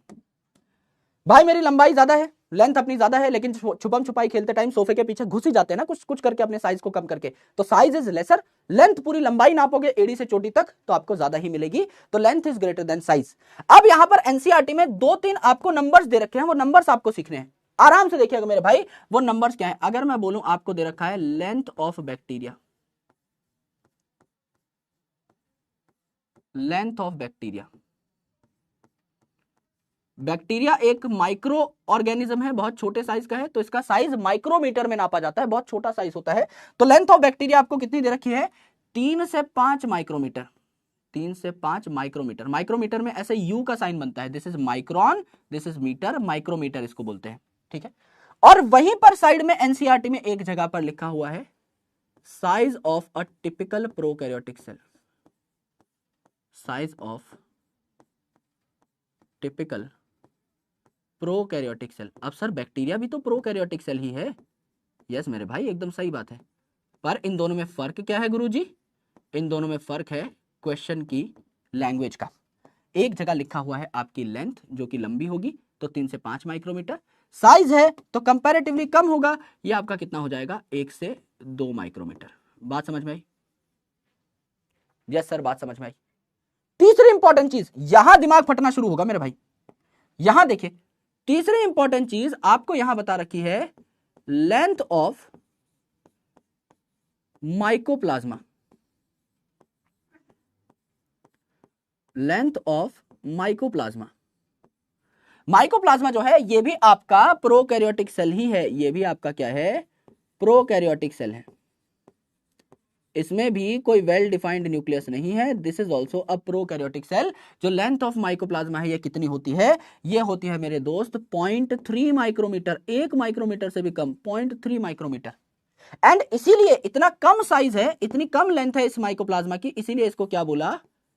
Smallest living cell. दुनिया का सबसे छोटा सेल जो है वो माइकोप्लाज्मा है, स्मॉलेस्ट लिविंग सेल। अब एनसीईआरटी ने क्या कर दिया? अब एनसीईआरटी ने माइकोप्लाज्मा को स्मॉलेस्ट लिविंग सेल कह दिया। आप मान गए, वाह सर स्मॉलेस्ट लिविंग सेल है। लेकिन मेरे भाई जस्ट अगले पेज में एनसीईआरटी ने क्या किया? एनसीईआरटी ने एक और डायमेंशन दे दी कि साइज ऑफ पीपीएलओ। पीपीएलओ क्या होता है? फुल फॉर्म लिखिए, pleuro pneumonia like organism. Pneumonia जैसे डिजीज कॉज करता है ये, प्लूरो न्यूमोनिया लाइक ऑर्गेनिज्म, ये हो जाएगा आपका PPLO, pleuro pneumonia like organism. इसका साइज कितना दे रखा है? इसका साइज दे रखा है 0.1 माइक्रोमीटर। यहां दिमाग पड़ता है। बच्चे ने बोला कि सर माइकोप्लाज्मा की जो लेंथ है वो 0.3 माइक्रोमीटर दे रखी है, तो पीपीएलओ का साइज माइक्रोमीटर कैसे हो सकता है? आपने तो बोल दिया कि माइकोप्लाज्मा सबसे छोटा सेल है, स्मॉलेस्ट लिविंग सेल है, इससे भी छोटा हुआ ना पीपीएलओ। तो ये कैसी दुविधा है सर एनसीईआरटी में? मेरे भाई दुविधा नहीं है, यहां पर लेंथ दे रखी है माइकोप्लाज्मा की और यहां साइज दे रखा है, साइज तो कम होता ही है। एंड ये जो पीपीएलओ है मेरे भाई, this is also type of mycoplasma, ये भी माइकोप्लाज्मा ही है। तो सबसे स्मॉलेस्ट सेल कौन सा हुआ? माइकोप्लाज्मा ही हुआ, इसमें डरने घबराने की कोई बात नहीं, माइकोप्लाज्मा ही हुआ। It is a type of mycoplasma only. तो एनसीईआरटी में आप कंफ्यूज होंगे, बहुत कंफ्यूज होंगे, क्योंकि यहां बोला है लेंथ ऑफ बैक्टीरिया 3 से 5 माइक्रोमीटर है और उसी बैक्टीरिया का साइज 1 से 2 माइक्रोमीटर बोला। सर किसको सही माने? दोनों सही है। यहां बोला है लेंथ, लंबाई, अगर बैक्टीरिया ऐसे बैठा है तो 3 से 5 माइक्रोमीटर, थोड़ा सा लेटा दिया है, ऐसे टुकड़ों में डिवाइड कर दिया है, साइज इसका कंसोलिडेट कर दिया है तो 1 से 2 माइक्रोमीटर। माइकोप्लाज्मा की लेंथ बताई है 0.3 माइक्रोमीटर और मेरे भाई साइज बताओगे तो थोड़ा सा कम हो जाएगा, इट विल बिकम 0.1 माइक्रोमीटर। ये आपको एनसीईआरटी में दिया हुआ है। बहुत सिंपल बात है, लेकिन अधिकतर लोग गलती करते हैं इसमें, अधिकतर लोग गलती करते हैं। इनफैक्ट टीचर्स भी इसको इस तरीके से नहीं बताते मेरे भाई, आराम से सुनना है, ठीक है। अब आपको वायरस का साइज दिया हुआ है, अब आपको वायरस का साइज दिया हुआ है। वायरस का साइज क्या है? वायरस का साइज आपको दे रखा है 0.02 टू 0.2 माइक्रोमीटर। सर 0.02 ये तो आपके माइकोप्लाज्मा से भी छोटा है, तो ये स्मॉलेस्ट लिविंग सेल क्यों नहीं है? क्योंकि ये लिविंग ही नहीं है। अभी तो बताया था थोड़ी देर पहले, इट इज नॉट लिविंग, जिंदा ही नहीं है तो स्मॉलेस्ट लिविंग सेल क्यों बोलोगे मेरे भाई? आपको सेल थ्योरी में बताया था, it is exception to cell theory, virus तो जिंदा होता ही नहीं है। तो मेरे भाई ये जो है आपका लिविंग ही नहीं है, तो स्मॉलेस्ट लिविंग सेल कैसे काउंट करोगे इसको, है ना? तो यहां पर मैंने 5 बातें लिखी है, पांचों बातें एक बार दोबारा से सीखो, दोबारा से समझो आराम से भाई, टेक योर टाइम, कोई दिक्कत नहीं है। मल्टीपल टाइम मैं खुद ही रिपीट करता हूं, मेरी आदत है, चीज क्लास से याद करा के भेजूंगा, डोंट वरी, है ना? आराम से बैठ करके इस बात को सुनो, ठीक है? मैंने आपको बताया कि कोई भी चीज जो है उसकी लंबाई ज्यादा होती है, साइज कम होता है। समझ लीजिए पेन है, इसकी लंबाई पूरी है, अगर मैं इस पेन के 3 टुकड़े कर दूं तो इसका साइज कंपैरेटिवली कम हो जाएगा, कम जगह घेरेगा ये पेन, यस, इसका साइज छोटा होगा, लंबाई बड़ी होगी। ऐसे ही जब आपके प्रोकैरियोटिक सेल की लंबाई की बात होती है, बैक्टीरिया की लंबाई की बात होती है, तो वो 3 से 5 माइक्रोन लंबा है, लेकिन साइज की बात होती है तो वो 1 से 2 माइक्रोन ही साइज लेकर बैठा हुआ है। सिमिलरली जब माइकोप्लाज्मा की लंबाई की बात होती है तो 0.3 माइक्रोमीटर उसकी लेंथ है, लेकिन जब साइज की बात होती है पीपीएलओ की तो 0.1 माइक्रोमीटर ही उसकी साइज आती है। एंड वायरस जो है इन सब से छोटा है, लेकिन फिर भी वो लिविंग सेल नहीं कहलाता, नॉन लिविंग है, क्योंकि वो, इसीलिए it is not the smallest living cell. Correct? कोई आपसे पूछा सबसे छोटा लिविंग सेल कौन सा है? माइकोप्लाज्मा। पीपीएलओ का भी नाम लिख सकते हो, दोनों एक ही चीज है मेरे भाई, माइकोप्लाज्मा का ही एक टाइप है पीपीएलओ। यस, यहां तक बात समझ में? ये जो सारी की सारी डायमेंशन है, एक दो बार पढ़ोगे याद हो जाएंगी, एक दो क्वेश्चंस मैं आपको सॉल्व करा दूंगा, उससे आपको और चीजें याद हो जाएंगी, है ना? अब फिर आगे बढ़ रहे हो, किसी ने वायरॉइड लिख दिया चैट सेक्शन में, विच इज गुड, आपको क्यूरियोसिटी होनी चाहिए, मुझसे आगे मत भागो मेरे भाई। अभी 11वीं की दूसरी क्लास है, मैं अगर आपको वायरॉइड बताने लगा, प्रायन बताने लगा, मुझे कोई प्रॉब्लम नहीं है, मैं बता दूंगा, लेकिन अधिकतर बच्चे जो यहां मुझसे सीखने आए हैं वो कंफ्यूज हो जाएंगे, है ना? तो आराम आराम से पढ़ेंगे, ट्रस्ट मी, जर्नी बहुत अच्छी होगी, और आपकी जो सारी चुल है ये मैं निकाल दूंगा। जब हाई लेवल के सवाल होंगे, जब प्लांट फिजियोलॉजी पे पहुंचोगे, जब मॉर्फोलॉजी एनाटॉमी पे पहुंचोगे, सारी चुल ऑटोमेटिकली निकल जाएगी। उसके बाद आप ये बोलोगे सर जितना पढ़ा रहे हो वो भी बहुत ज्यादा है, सर थोड़ा कम कर दो, 1 घंटे में छोड़ दो, 1.5 घंटे में छोड़ दो, सारी की सारी ये जो है ना शैतानियां हैं सब निकल जाएंगी, अभी थोड़ा सा टाइम दो। ऑलराइट, आओ मेरे भाई। अब देखो एनसीईआरटी में अलग अलग शेप्स दे रखे हैं, इसके बाद आपको छोड़ दिया जाएगा। देखो ये आपकी लास्ट स्लाइड है, this is your last slide, आराम से इसको सुन लीजिए, फिर मैं आपको छोड़ दूंगा, ठीक है? लास्ट स्लाइड है, इसके बाद एनसीईआरटी पढ़ेंगे, 4-5 क्वेश्चन करेंगे, आपको छोड़ देंगे। आराम से सुनिए, यहां पर एनसीईआरटी में अलग अलग आपके सेल्स दे रखे हैं, जैसे red blood cell. Red blood cell का दूसरा नाम क्या है, फटाफट बताइए? रेड ब्लड सेल को प्यार से क्या कह सकते हैं? आरबीसी इसका शॉर्ट फॉर्म है, और रेड का मतलब होता है एरिथ्रो, तो इसका नाम क्या होता है? एरिथ्रो, माने रेड, साइट मतलब cell, it is called as erythrocyte. Erythrocyte जो है कैसा दिखाई देता है? ये आपका बालूशाही नाम की एक मिठाई आती है वैसा दिखाई देता है ना? ऐसा सा दिखाई देता है, जैसे आपने कोई पेड़ा लिया है, उसमें अंगूठा डाल के ना उस पेड़े को दबा दिया है, पेड़ा खाया है ना कभी? तो पेड़ा जो होता है उसकी जो गिट्टी बनाते हो आप, उस पे अंगूठा लगा के ना उस पेड़े को दबा देते हो, कुछ ऐसा सा ही स्ट्रक्चर होता है आपका आरबीसी का। तो जो आरबीसी है इसकी शेप कैसी होती है मेरे भाई? इसकी शेप जो है ये होती है आपकी राउंड एंड बाय कनकेव, या आप लिख सकते हो biconcave disc like, round and biconcave, पेड़े की तरह इसको दबाया होता है, तो कॉनकेव सी स्ट्रक्चर यहां पर बन जाती है ना? अंदर की साइड दबा दिया जाता है पेड़े की तरह, कनकेव सी स्ट्रक्चर यहां बन जाती है। इसका डायामीटर अगर आप देखेंगे, इस आरबीसी का डायामीटर अगर आप देखेंगे तो आपको कितना दिखाई देगा? डायामीटर आपको दिखाई देगा 7 माइक्रोमीटर। मेरा सवाल यह है, what is the radius of RBC? अगर मैं सवाल में एनसीईआरटी का सवाल घुमा दूं और मैं आपसे डायामीटर ना पूछ के रेडियस पूछ लूं, तो रेडियस क्या होता है? सर डायामीटर का आधा होता है आपका रेडियस, तो अगर कोई मुझसे रेडियस पूछ रहा है तो रेडियस क्या हो जाएगा? 7/2, यानी कि आपका 3.5 माइक्रोमीटर के आसपास हो जाएगा। इसे मैं क्या कह डालूंगा? इसे मैं रेडियस कह डालूंगा। तो आपको आरबीसी की शेप याद रखनी है, कैसी है आपकी? बाय कनकेव, डिस्क लाइक, या फिर राउंड एंड बाय कनकेव, और मेरे भाई आपका डायमीटर इसका है 7 माइक्रोमीटर। व्हाइट ब्लड सेल की अगर आप बात करेंगे तो व्हाइट ब्लड सेल जो है अलग अलग शेप के दिखते हैं। ऐसी शेप किसकी होती है यूजुअली मेरे भाई? ऐसी शेप जो होती है आपकी किसकी होती है? अमीबा की होती है। तो यहां पर आपको क्या देखने को मिला मेरे भाई? ये जो आपका सेल है ये कैसा हो जाएगा? अमीबॉइड हो जाएगा। आपको अमीबा जैसी शेप देखने को मिली, तो ये जो सेल है इसकी शेप क्या हो जाएगी, इसकी शेप हो जाएगी इर्रेगुलर, इसकी शेप हो जाएगी अमीबॉइड यानी अमीबा जैसी, और अमीबा कैसा होता है, इर्रेगुलर होता है, इर्रेगुलर होता है। अलग अलग शेप के आपको सेल्स देखने को मिलते हैं। कॉलमनार एपिथेलियम की अगर आप बात करें तो कॉलमनार शब्द में क्या छुपा हुआ है, कॉलमनार में छुपा हुआ है आपका कॉलम, कॉलम यानी खंबा, खंबा है रे भाई खंबा, मेरी जान कसम है खंबा, खंबा हो जाएगा यहां पर, खंबा माने पतला और लंबा सेल है ना, खंबा यानी पिलर लाइक, पतला और लंबा सेल, तो पिलर लाइक सेल आपको देखने को मिला। यहां पर हम क्या करेंगे, पिलर बना देंगे, यहां पर हमने एक पिलर बना दिया। अब ये जो पिलर है इसमें सबसे खास बात पता है क्या होती है, ये जो पिलर है, ये जो खंबा सेल है, इसका न्यूक्लियस नीचे की साइड शिफ्टेड होता है, ना कि बीच में। तो ये जो कॉलमनार सेल है इसमें आप क्या लिखोगे, this is a columnar cell, खंबे जैसा सेल, कॉलमनार सेल, खंबे जैसा सेल, और इसमें पाया जाता है क्या, बेजल न्यूक्लियस, बेस पे पाया जाता है न्यूक्लियस, इसे हम कहते हैं बेजल न्यूक्लियस। बेजल का मतलब क्या हो गया, एट बेस, यानी नीचे की साइड आपका न्यूक्लियस पाया जाएगा इस खंबे जैसे सेल में, इसे हम कॉलमनार सेल कहते हैं। यहां आपका नर्व सेल है, नर्व सेल कैसा होता है, इसका काम होता है गुरुजी सिग्नल भेजना, तो ये एक जगह से दूसरी जगह पर सिग्नल भेज रहा होता है। तो ये जो आपका नर्व सेल है कैसा होता है, पतला लंबा तार जैसा होता है, ये आपका नर्व सेल पतला लंबा तार जैसा होता है, और ये आगे भी आपकी ब्रांचिंग फैला सकता है, और जगह पर भी ये सिग्नल दे रहा होता है, तो ये आपका तार जैसा नेटवर्क बना सकता है। करेक्ट। तो ये जो आपका नर्व सेल है इसकी खास बात क्या हो जाएगी मेरे दोस्त, इसकी खास बात ये हो जाएगी कि इट इज लॉन्ग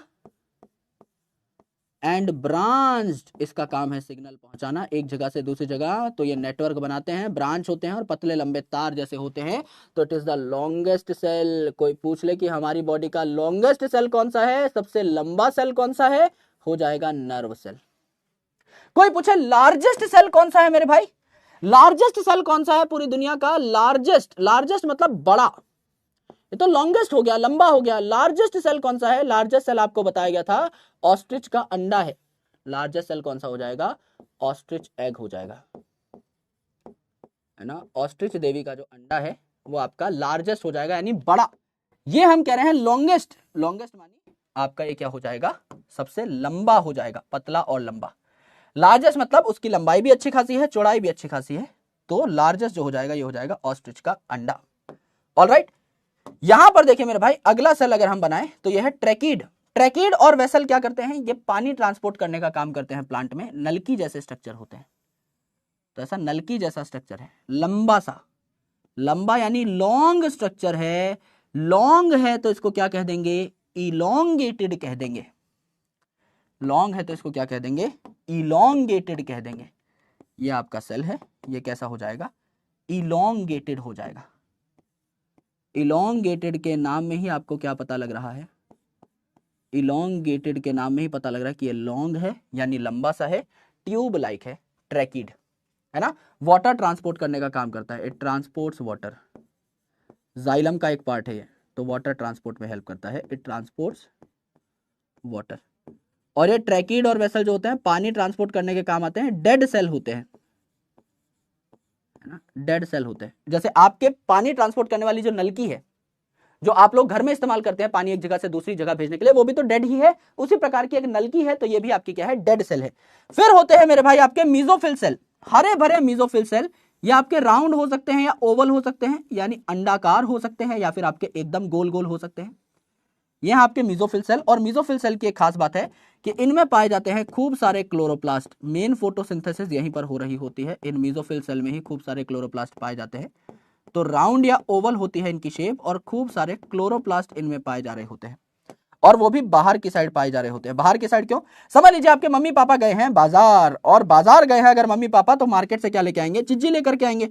अब चिज्जी किस बच्चे को मिलेगी, जैसे जब मैं छोटा था तो गेट के पास मैं ही खड़ा हो जाता था, मेरे भाई बहन थे, है ना, हम 3 भाई बहन हैं, तो मेरे बड़े भैया और बड़े दीदी हैं, सबसे छोटा मैं हूं, वैसे भी चिज्जी मिलने का अधिकार मेरा है। जैसे ही मेरे मम्मी पापा की चप्पल की आवाज मुझे आती थी, मैं जानबूझ के रोने लग जाता था, सबसे चिरांद बच्चा था मैं, इसलिए मेरे भाई बहन उसके बाद मुझे बहुत मारते थे।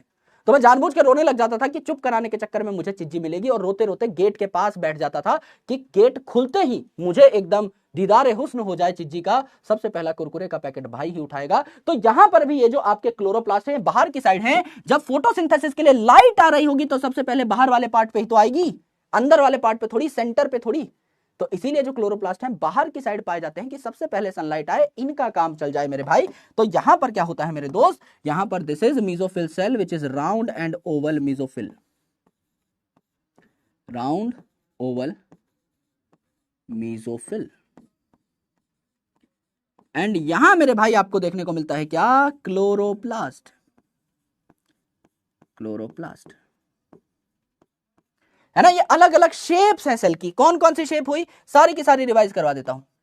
सबसे पहले हमने देखा कि जो हमारा रेड ब्लड सेल है, आरबीसी है, यह है राउंड या बाइकनकेव और इसका डायमीटर है 7 माइक्रोमीटर। जो व्हाइट ब्लड सेल है इसका दूसरा नाम क्या हो जाएगा, व्हाइट मतलब यूजुअली कलरलेस, तो व्हाइट को हम क्या कहते हैं, ल्यूकोसाइट। ल्यूको माने व्हाइट होता है और साइट का मतलब सेल, तो ल्यूको का मतलब क्या हो गया, व्हाइट या कलरलेस। तो व्हाइट ब्लड सेल हो गया ल्यूकोसाइट और रेड ब्लड सेल हो गया एरिथ्रोसाइट। ठीक है। कॉलमनार जो अपने खंबे जैसे सेल हैं, इनका न्यूक्लियस नीचे की साइड पाया जाएगा। लॉन्ग एंड ब्रांच जो सेल्स होंगे इन्हें नर्व सेल कहेंगे। सबसे बड़ा जो सेल है, लार्ज जो है वो है ऑस्ट्रिच का अंडा।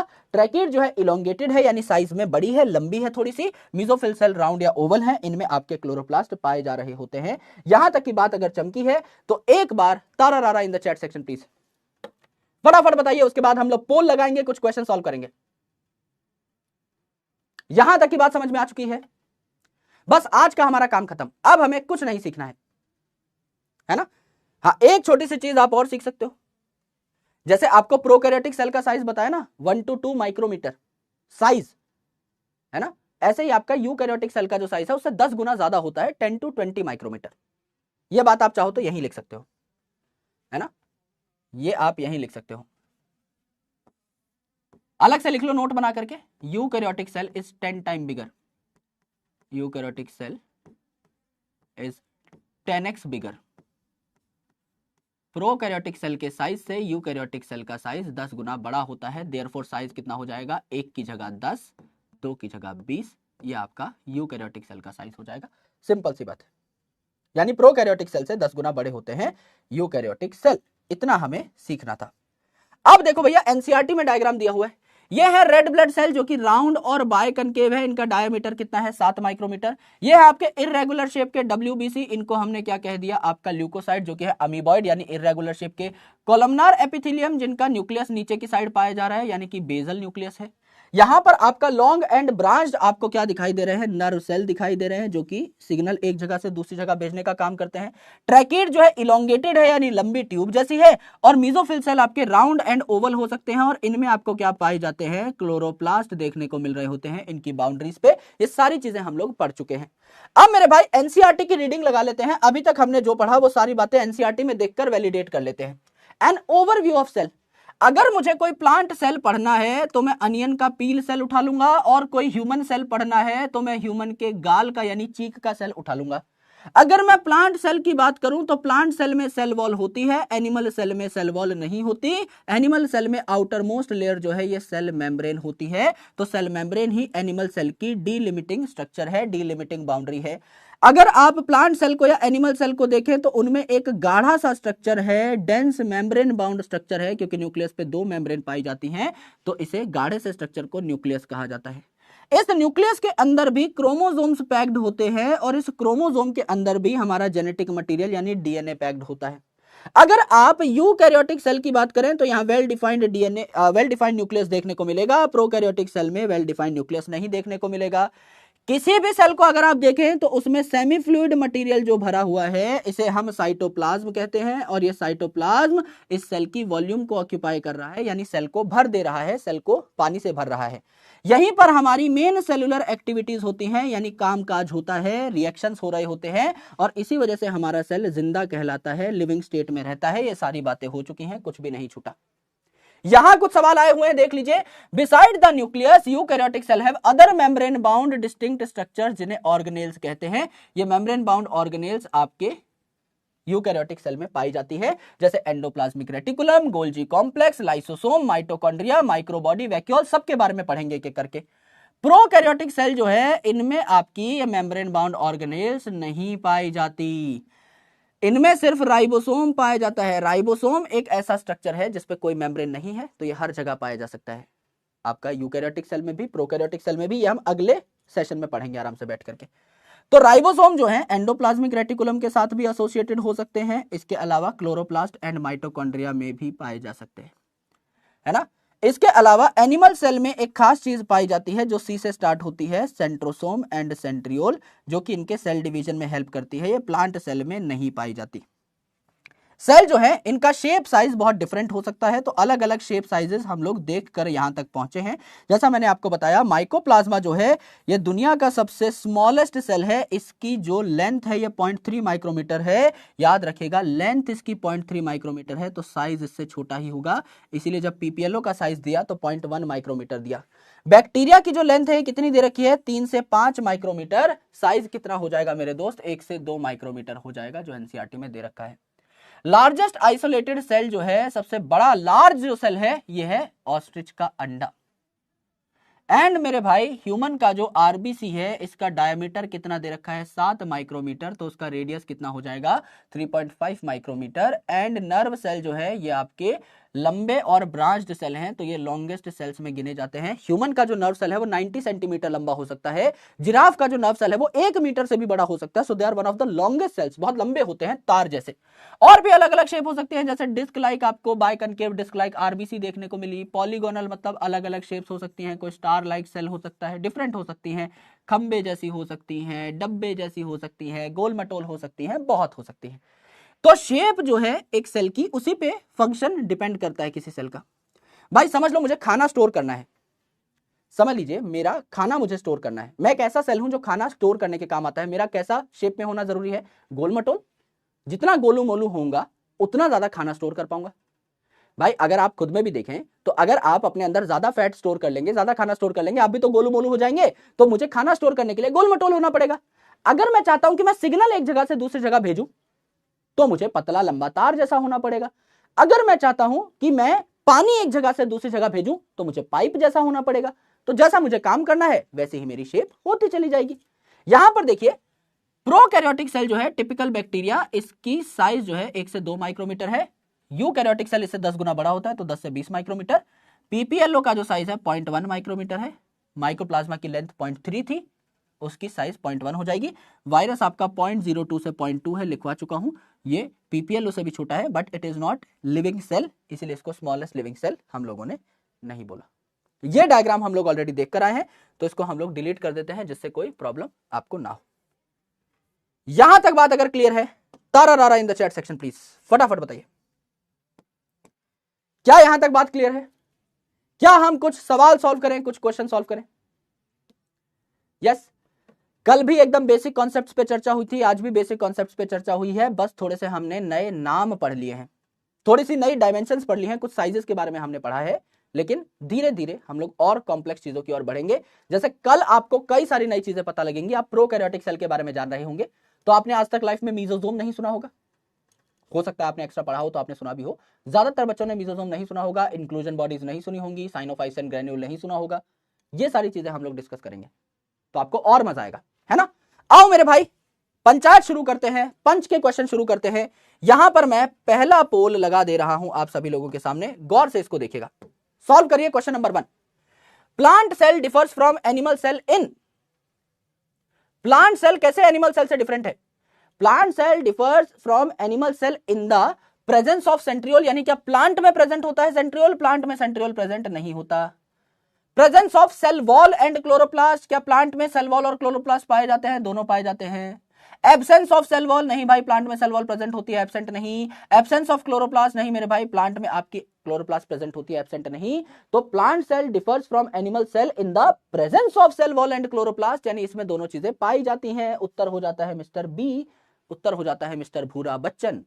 One a song baby song like नॉर्मैक्स साउंड डीजर max, Bhura Bachchan in the house, B for Mr Bhura is the right answer. तो मिस्टर बी आप मार्क कर दीजिए। मुझे लगता है लगभग 80-90% बच्चों ने बताया होगा। 70% बच्चों ने बताया है, पहले पोल के हिसाब से ठीक है, कोई दिक्कत नहीं है, आराम आराम से गलतियां करेंगे, सीखेंगे, आगे बढ़ते जाएंगे, कोई बहुत टेंशन नहीं लेनी है।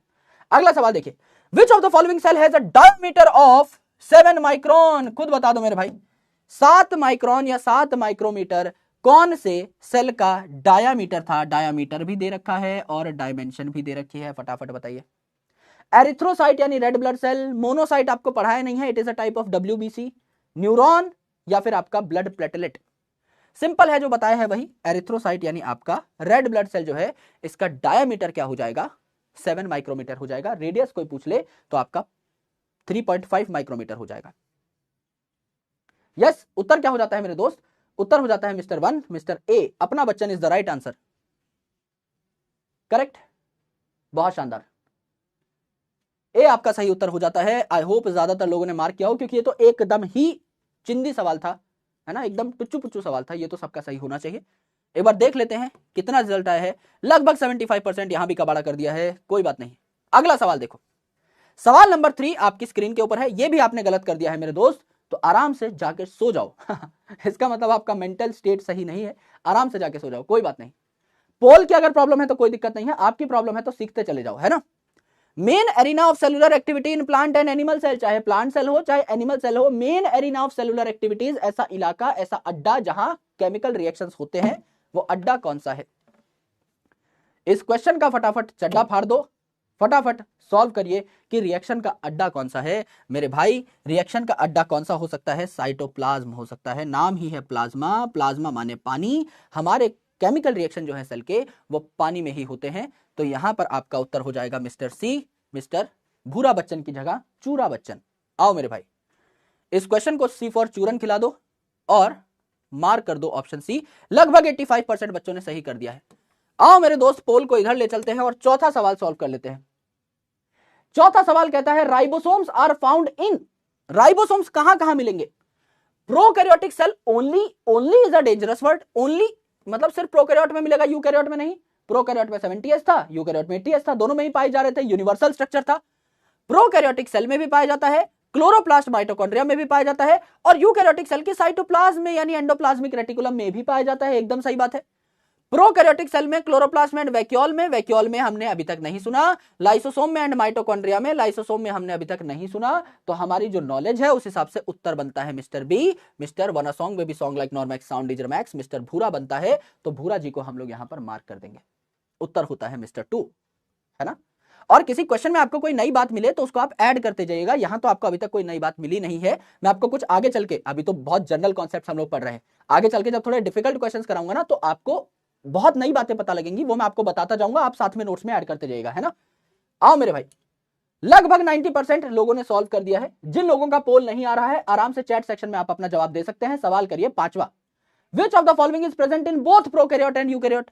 प्रोकैरियोट यूकैरियोट दोनों में पाई जाए ऐसी चीज यानी यूनिवर्सल चीज कौन सी है? सेल मेम्ब्रेन हर सेल में पाई जाती है, साइटोप्लाज्म हर सेल में पाया जाता है, राइबोसोम हर सेल में पाया जाता है, Golgi complex membrane bound structure है, प्रोकैरियोट में नहीं मिलेगा, माइटोकॉन्ड्रिया पे मेम्ब्रेन होती है, नहीं मिलेगा आपका प्रोकैरियोट में, क्लोरोप्लास्ट पे मेम्ब्रेन होती है, नहीं मिलेगी, इकलौती मेम्ब्रेन जो दुनिया के हर सेल में पाई जाएगी वो है सेल मेम्ब्रेन या प्लाज्मा मेम्ब्रेन। उत्तर हो जाता है मिस्टर डी यानी डॉक्टर बच्चन, मिस्टर ढूरा बच्चन, भूरा का ढूरा कर दिया है मेरे भाई यहां पर। इस सवाल को डी फॉर डोनट खिलाओ और अपना काम जो है निकाल लो 4 नंबर का। Plasma membrane is a universal structure, 3 चीजें यूनिवर्सल लिखवाई थी, सेल मेम्ब्रेन, उसके अलावा साइटोप्लाज्म एंड राइबोसोम। हमें एक मार्क करनी है जो कि इस ऑप्शन में गिवन है, 85% लोगों ने सही कर दी है। प्रश्न करिए मेरे भाई छठा, which of the following is the largest isolated single cell? Longest नहीं बोला, लार्जेस्ट बोला है। सवाल समझना, लॉन्ग मतलब लंबा, लार्ज मतलब बड़ा, बड़ा मतलब जिसकी लंबाई चौड़ाई दोनों आपकी बढ़िया हो। लॉन्ग मतलब लंबा हो सकता है लेकिन पतला भी हो सकता है। यहां पर हमसे लार्जेस्ट पूछा है, लार्जेस्ट पूछा है तो हो जाएगा ऑस्ट्रिच देवी का अंडा यानी ऑस्ट्रिच का एग। उत्तर हो जाता है मिस्टर चूरा बच्चन, जो कि आप लोग मार्क कर देंगे बहुत आसानी से। मुझे आप पे पूरा पूरा कॉन्फिडेंस है, मुझे आप पे कॉन्फिडेंस है पूरा कि आप मार्क कर देंगे मिस्टर चूरा। फटाफट मार्क करो मेरे भाई, इसमें 90% आना चाहिए। एक 90% का मुंह तो दिखा दो यार इस गरीब आदमी को, एक 90% एटलीस्ट, है ना। आज मैं फिर आपको एक एक्सपेरिमेंट दिखाऊंगा बहुत तगड़ा, है ना, वो है साइकोलॉजिकल एक्सपेरिमेंट। ये मैं हर क्लास में करता हूं, मतलब कोई भी बैच पढ़ाता हूं तो आपको दिखाऊंगा आज। लगभग 88% के आसपास, कोई बात नहीं, अगला सवाल देखिए, अगला सवाल देखिए, the shape of human red blood cell, red blood cell, red माने एरिथ्रोसाइट का जो शेप है वो क्या है, round and biconcave, flat and thread like, क्या धागे जैसा था, राउंड एंड ओवल ये तो मेसोफिल सेल का था, इरेगुलर ये तो डब्ल्यूबीसी का था, राउंड एंड बाइकनकेव या बाइकनकेव डिस्क शेप, दोनों लिख सकते हो आप, यहां पे लिख सकते हो राउंड एंड बाइकनकेव या बाइकनकेव डिस्क शेप आप लिख सकते हो, दोनों आप नोट कर लीजिएगा। उत्तर हो जाता है मिस्टर ए, अपना Bachchan is the right answer, Amitabh Bachchan is the right answer. फटाफट मार्क कर दीजिए उत्तर 7वें क्वेश्चन का, दैट इज 1। आई होप आप लोगों ने कर दिया होगा। आप ये मत बोलना सर आप पहले आंसर बता देते हो, क्यों? क्योंकि मैं जो आपको बताऊंगा वो 15 सेकंड बाद आप तक पहुंचेगा, तब तक वैसे भी पोल का टाइम खत्म हो चुका होगा, तो कोई टेंशन है नहीं, है ना। हम इस गेम के महारथी हैं, हमें पता है कितने टाइम पे आती हैं चीजें, so don't worry. 93%, yes, thank you भाई, तुमने भाई की इज्जत रख ली, है ना। अब मैं तुम्हें एक चीज दिखाता हूं, this is a social experiment. Social experiment क्या है कि अगर मैं आपको चैलेंज करूंगा कि आप 100% मार्क नहीं कर सकते तो आप 100% मार्क नहीं कर पाओगे। मैं आपको एक सवाल समझाऊंगा, मैं आपको इसका उत्तर बता दूंगा, सबको उत्तर बता दूंगा, 1 मिनट का टाइम दे दूंगा जिससे सब देख ले, मैं गारंटी दे रहा हूं आप नहीं बता पाओगे, 100% नहीं आएगा पोल, शर्त लगी। आ जाओ मेरे भाई। Different cells have different sizes, सही बात है। Arrange the following sales in an ascending order, छोटे से बड़ा बताओ, ठीक है, of their size. Choose the correct option among the following, ठीक है। ह्यूमन आरबीसी डायमीटर है 7 माइक्रोमीटर, बैक्टीरिया है आपका साइज अगर आप देखें 1 से 2 माइक्रोमीटर, तो बैक्टीरिया सबसे छोटा। अच्छा, बैक्टीरिया के बाद माइकोप्लाज्मा भी तो है, mycoplasma smallest cell 0.3 micrometer, bacteria 1 से 2 माइक्रोमीटर, आरबीसी 7 माइक्रोमीटर, और ऑस्ट्रिच एंड तो एग तो है बहुत बड़ा है, तो ये तो यहाँ पे अग्गा बोल दिया एग को, तो ये तो बहुत बड़ा है, तो सेंटीमीटर में है। तो उत्तर क्या होना चाहिए मेरे भाई, उत्तर होना चाहिए 1432, 1432, 1 आंसर है। अब पोल मार्क करो, आंसर बता दिया, सबने देख लिया, सबका ए आ रहा है चैट सेक्शन में, आ जाओ 100% करके दिखा दो भाई। आई चैलेंज यू ऑल, मैं आपको चैलेंज कर रहा हूं, सवाल आपके सामने है, जवाब मैंने बताया है, फिर भी नहीं मार्क कर पाओगे 100%। एग का अग्गा निकल जाएगा अभी आपका, जैसा हमने एग का अग्गा निकाल दिया वैसे ही आप भी निकाल दोगे। मार्क करो मेरे भाई आराम से, यस करो भाई, ट्राई करो। आज आपको एक साइकोलॉजिकल एक्सपेरिमेंट दिखाते हैं, क्योंकि कई लोग हमेशा ऐसे होते हैं जो इस चीज को ब्रेक करने की कोशिश करेंगे, नोशन को। कई लोग जानबूझ के BCD मार्क करेंगे, है ना। लेट्स ट्राई, धक धक धक धक हो रही है ना, क्या होने वाला है, 100% आएगा या नहीं। There are very good chances कि 100% नहीं आएगा, there are very great chances कि 100% नहीं आएगा। देखो मेरे भाई 94%। There is always someone who will drag down. कुछ तत्व क्लास में बैठते हैं जो कभी 100% पोल आने ही नहीं देंगे। अब मैंने जवाब बता दिया था, पहले ही सारी चीजें बताई थी, अगर पोल आपका काम नहीं कर रहा है तो वो यहाँ काउंट नहीं होगा, यहाँ उसी का काउंट होगा जिसने बकायदा मार्क किया है, और अलग अलग मार्क किया है। ऐसा नहीं है कि मैंने ए बोला है तो किसी ने बी मार्क कर दिया होगा, बी भी मार्क किया है, सी भी, डी भी, क्योंकि इट डिपेंड्स अपॉन प्रोबेबिलिटी। सबने अलग अलग सोचा कि कोई बी मार्क कर रहा होगा मैं सी कर देता हूं, कोई सी कर रहा होगा मैं बी कर देता हूं, कोई डी कर रहा होगा मैं बी या सी कर देता हूं, है ना। It is a mind game कि कोई आपको नहीं बढ़ने देगा भाई 100% के लिए, है ना। अब मैंने आपको एक बहुत गहरी बात समझाई है, अगर आपको समझ में आई हो तो इस पोल के थ्रू।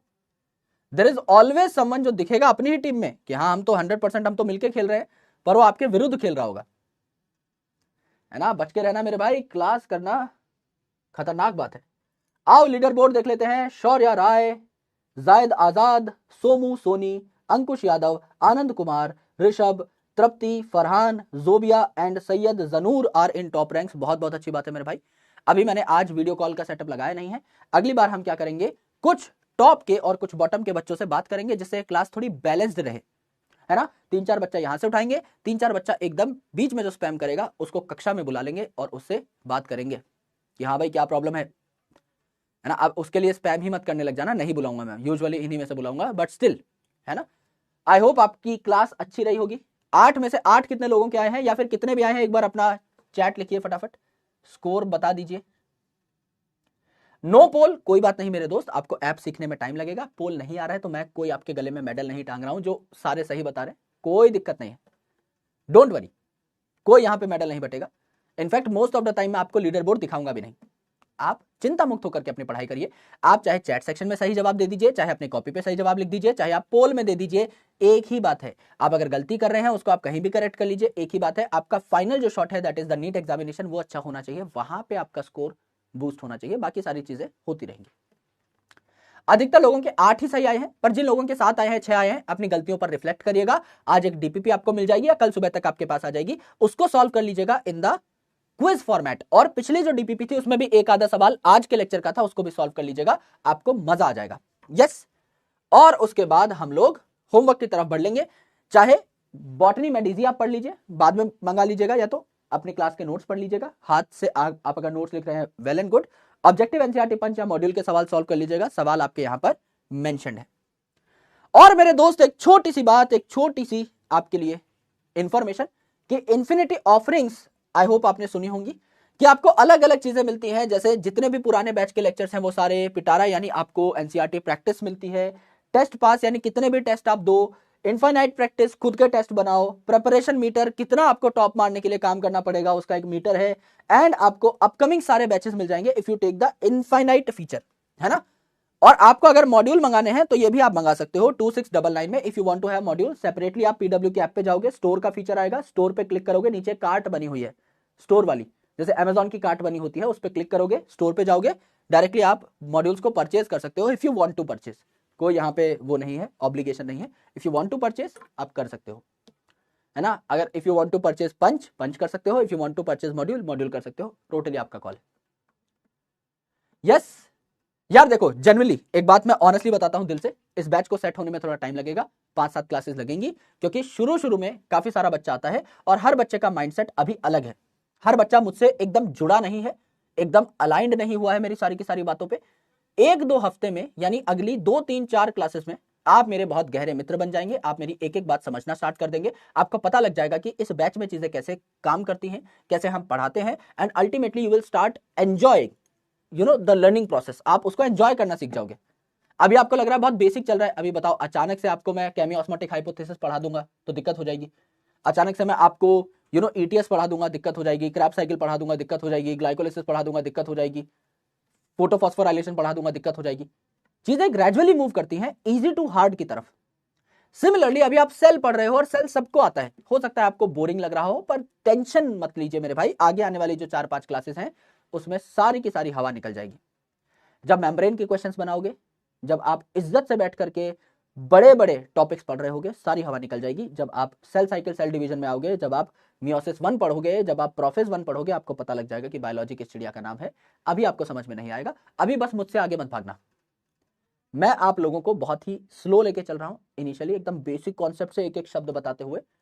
अभी आपके फ्लो के हिसाब से मैं चल रहा हूं, 1 हफ्ते बाद आप मेरे फ्लो के हिसाब से चल रहे होंगे और वो बेस्ट होगा। डरने की जरूरत नहीं है, कुछ छूटेगा नहीं, सारा पेपर यहीं से बनेगा। नोट्स के एक एक पन्ने से एक एक क्वेश्चन नीट का बनता हुआ दिखा दूंगा मेरे भाई, कई सालों का एक्सपीरियंस है। बस थोड़ा चिल रहो, आराम से प्यार से पढ़ो, है ना। बहुत टेंशन नहीं लेनी, लाइफ में मौज मस्ती करो। अभी इतना सोचना नहीं है कि सर नीट निकलेगा या नहीं, अभी you are very early to say this. 1-2 classes हुई हैं, चीजों को सेट हो जाने दो। 5-4 क्लासेस में आपको पता लग जाएगा कि कितने हम क्वेश्चन कराएंगे, टेस्ट कैसे होगा, आगे हम कैसे बढ़ रहे होंगे, क्या हमारी पेस होने वाली है, सब हो जाएगा। खुश रहो लाइफ में, इतनी टेंशन अभी से ले लोगे, छोटा सा दिमाग है, फट जाएगा मेरे भाई, आराम से चलो। यस, बस यही एक गुजारिश है, यही एक आपसे छोटी सी रिक्वेस्ट है। आप अपने बड़े भाई की रिक्वेस्ट मान लीजिए, जो आपको समझना है वो समझ लीजिए, बस इत्मीनान रखिए, पेशेंस रखिए। पेशेंस इज द कोर की। कितना भाग लोगे आगे, मास्टर से आगे भागोगे तो फंस जाओगे। आराम से साथ साथ चलिए, हाथ पकड़ के चलिए। आप पहले मंजिल तक पहुंच गए तो भी दिक्कत है, मैं अकेला पहुंच गया तो भी दिक्कत है, साथ चलेंगे, एंड तक जाके पार्टी करेंगे। मेरे पास भी आप लोग होने चाहिए, आपके पास भी मैं होना चाहिए, तभी पार्टी होगी ना। आराम से चलते हैं, ऑलराइट। अब क्लास होगी नेक्स्ट वीक, हर हफ्ते 2 क्लासेस होती है, एक हमारी ट्यूसडे हो गई, एक हमारी आज हो गई। अब हमारी क्लास होगी नेक्स्ट वीक थर्सडे फ्राइडे को, तो उसमें हम लोग मिलेंगे, ऑलराइट। चलो मेरे दोस्तों, लॉट्स ऑफ लव। बहुत टाइम हो चुका है, 1 घंटा 50 मिनट हो चुकी हैं, एंड आई होप आप लोग थक भी गए होंगे। नया नया बैच है, 2 क्लासेस हो रही है दिन की, 4 घंटा आपने पढ़ाई कर ली है। आराम से अब रेस्ट करिए, थोड़ा बहुत आईपीएल चल रहा है, if you want to view the match आराम से देखिए, डिनर करिए, फैमिली के साथ बैठिए, आधे घंटे दिमाग फ्रेश करिए, और उसके बाद ये जो चीजें हैं इनको रिवाइज कर लीजिएगा। एक बार ऊपर से देख लीजिएगा, कोई बहुत बड़ी बात हुई नहीं है, और उसके बाद हम प्रोकैरियोटिक सेल की तरफ बढ़ रहे होंगे। Alright, take care of yourself, अपना ख्याल रखो, खुश रहो, लाइफ में अच्छा करो। Lots of love. मैं मिलता हूं आपसे अगली क्लास में। अगर आपको क्लास पसंद आई हो तो तारा रारा कर दीजिएगा इन द कमेंट सेक्शन, और कोई भी डाउट हो तो नीचे छोड़ दीजिएगा। Will try to address your doubts. एक बार मैं घर पहुंच जाता हूं स्टूडियो से, और उसके बाद आपके डाउट्स मैं देख रहा हूँ। ऑलराइट, थैंक यू, जय हिंद, शुक्रिया। मिलता हूं अगले सेशन में। ख्याल रखिए, बाय बाय।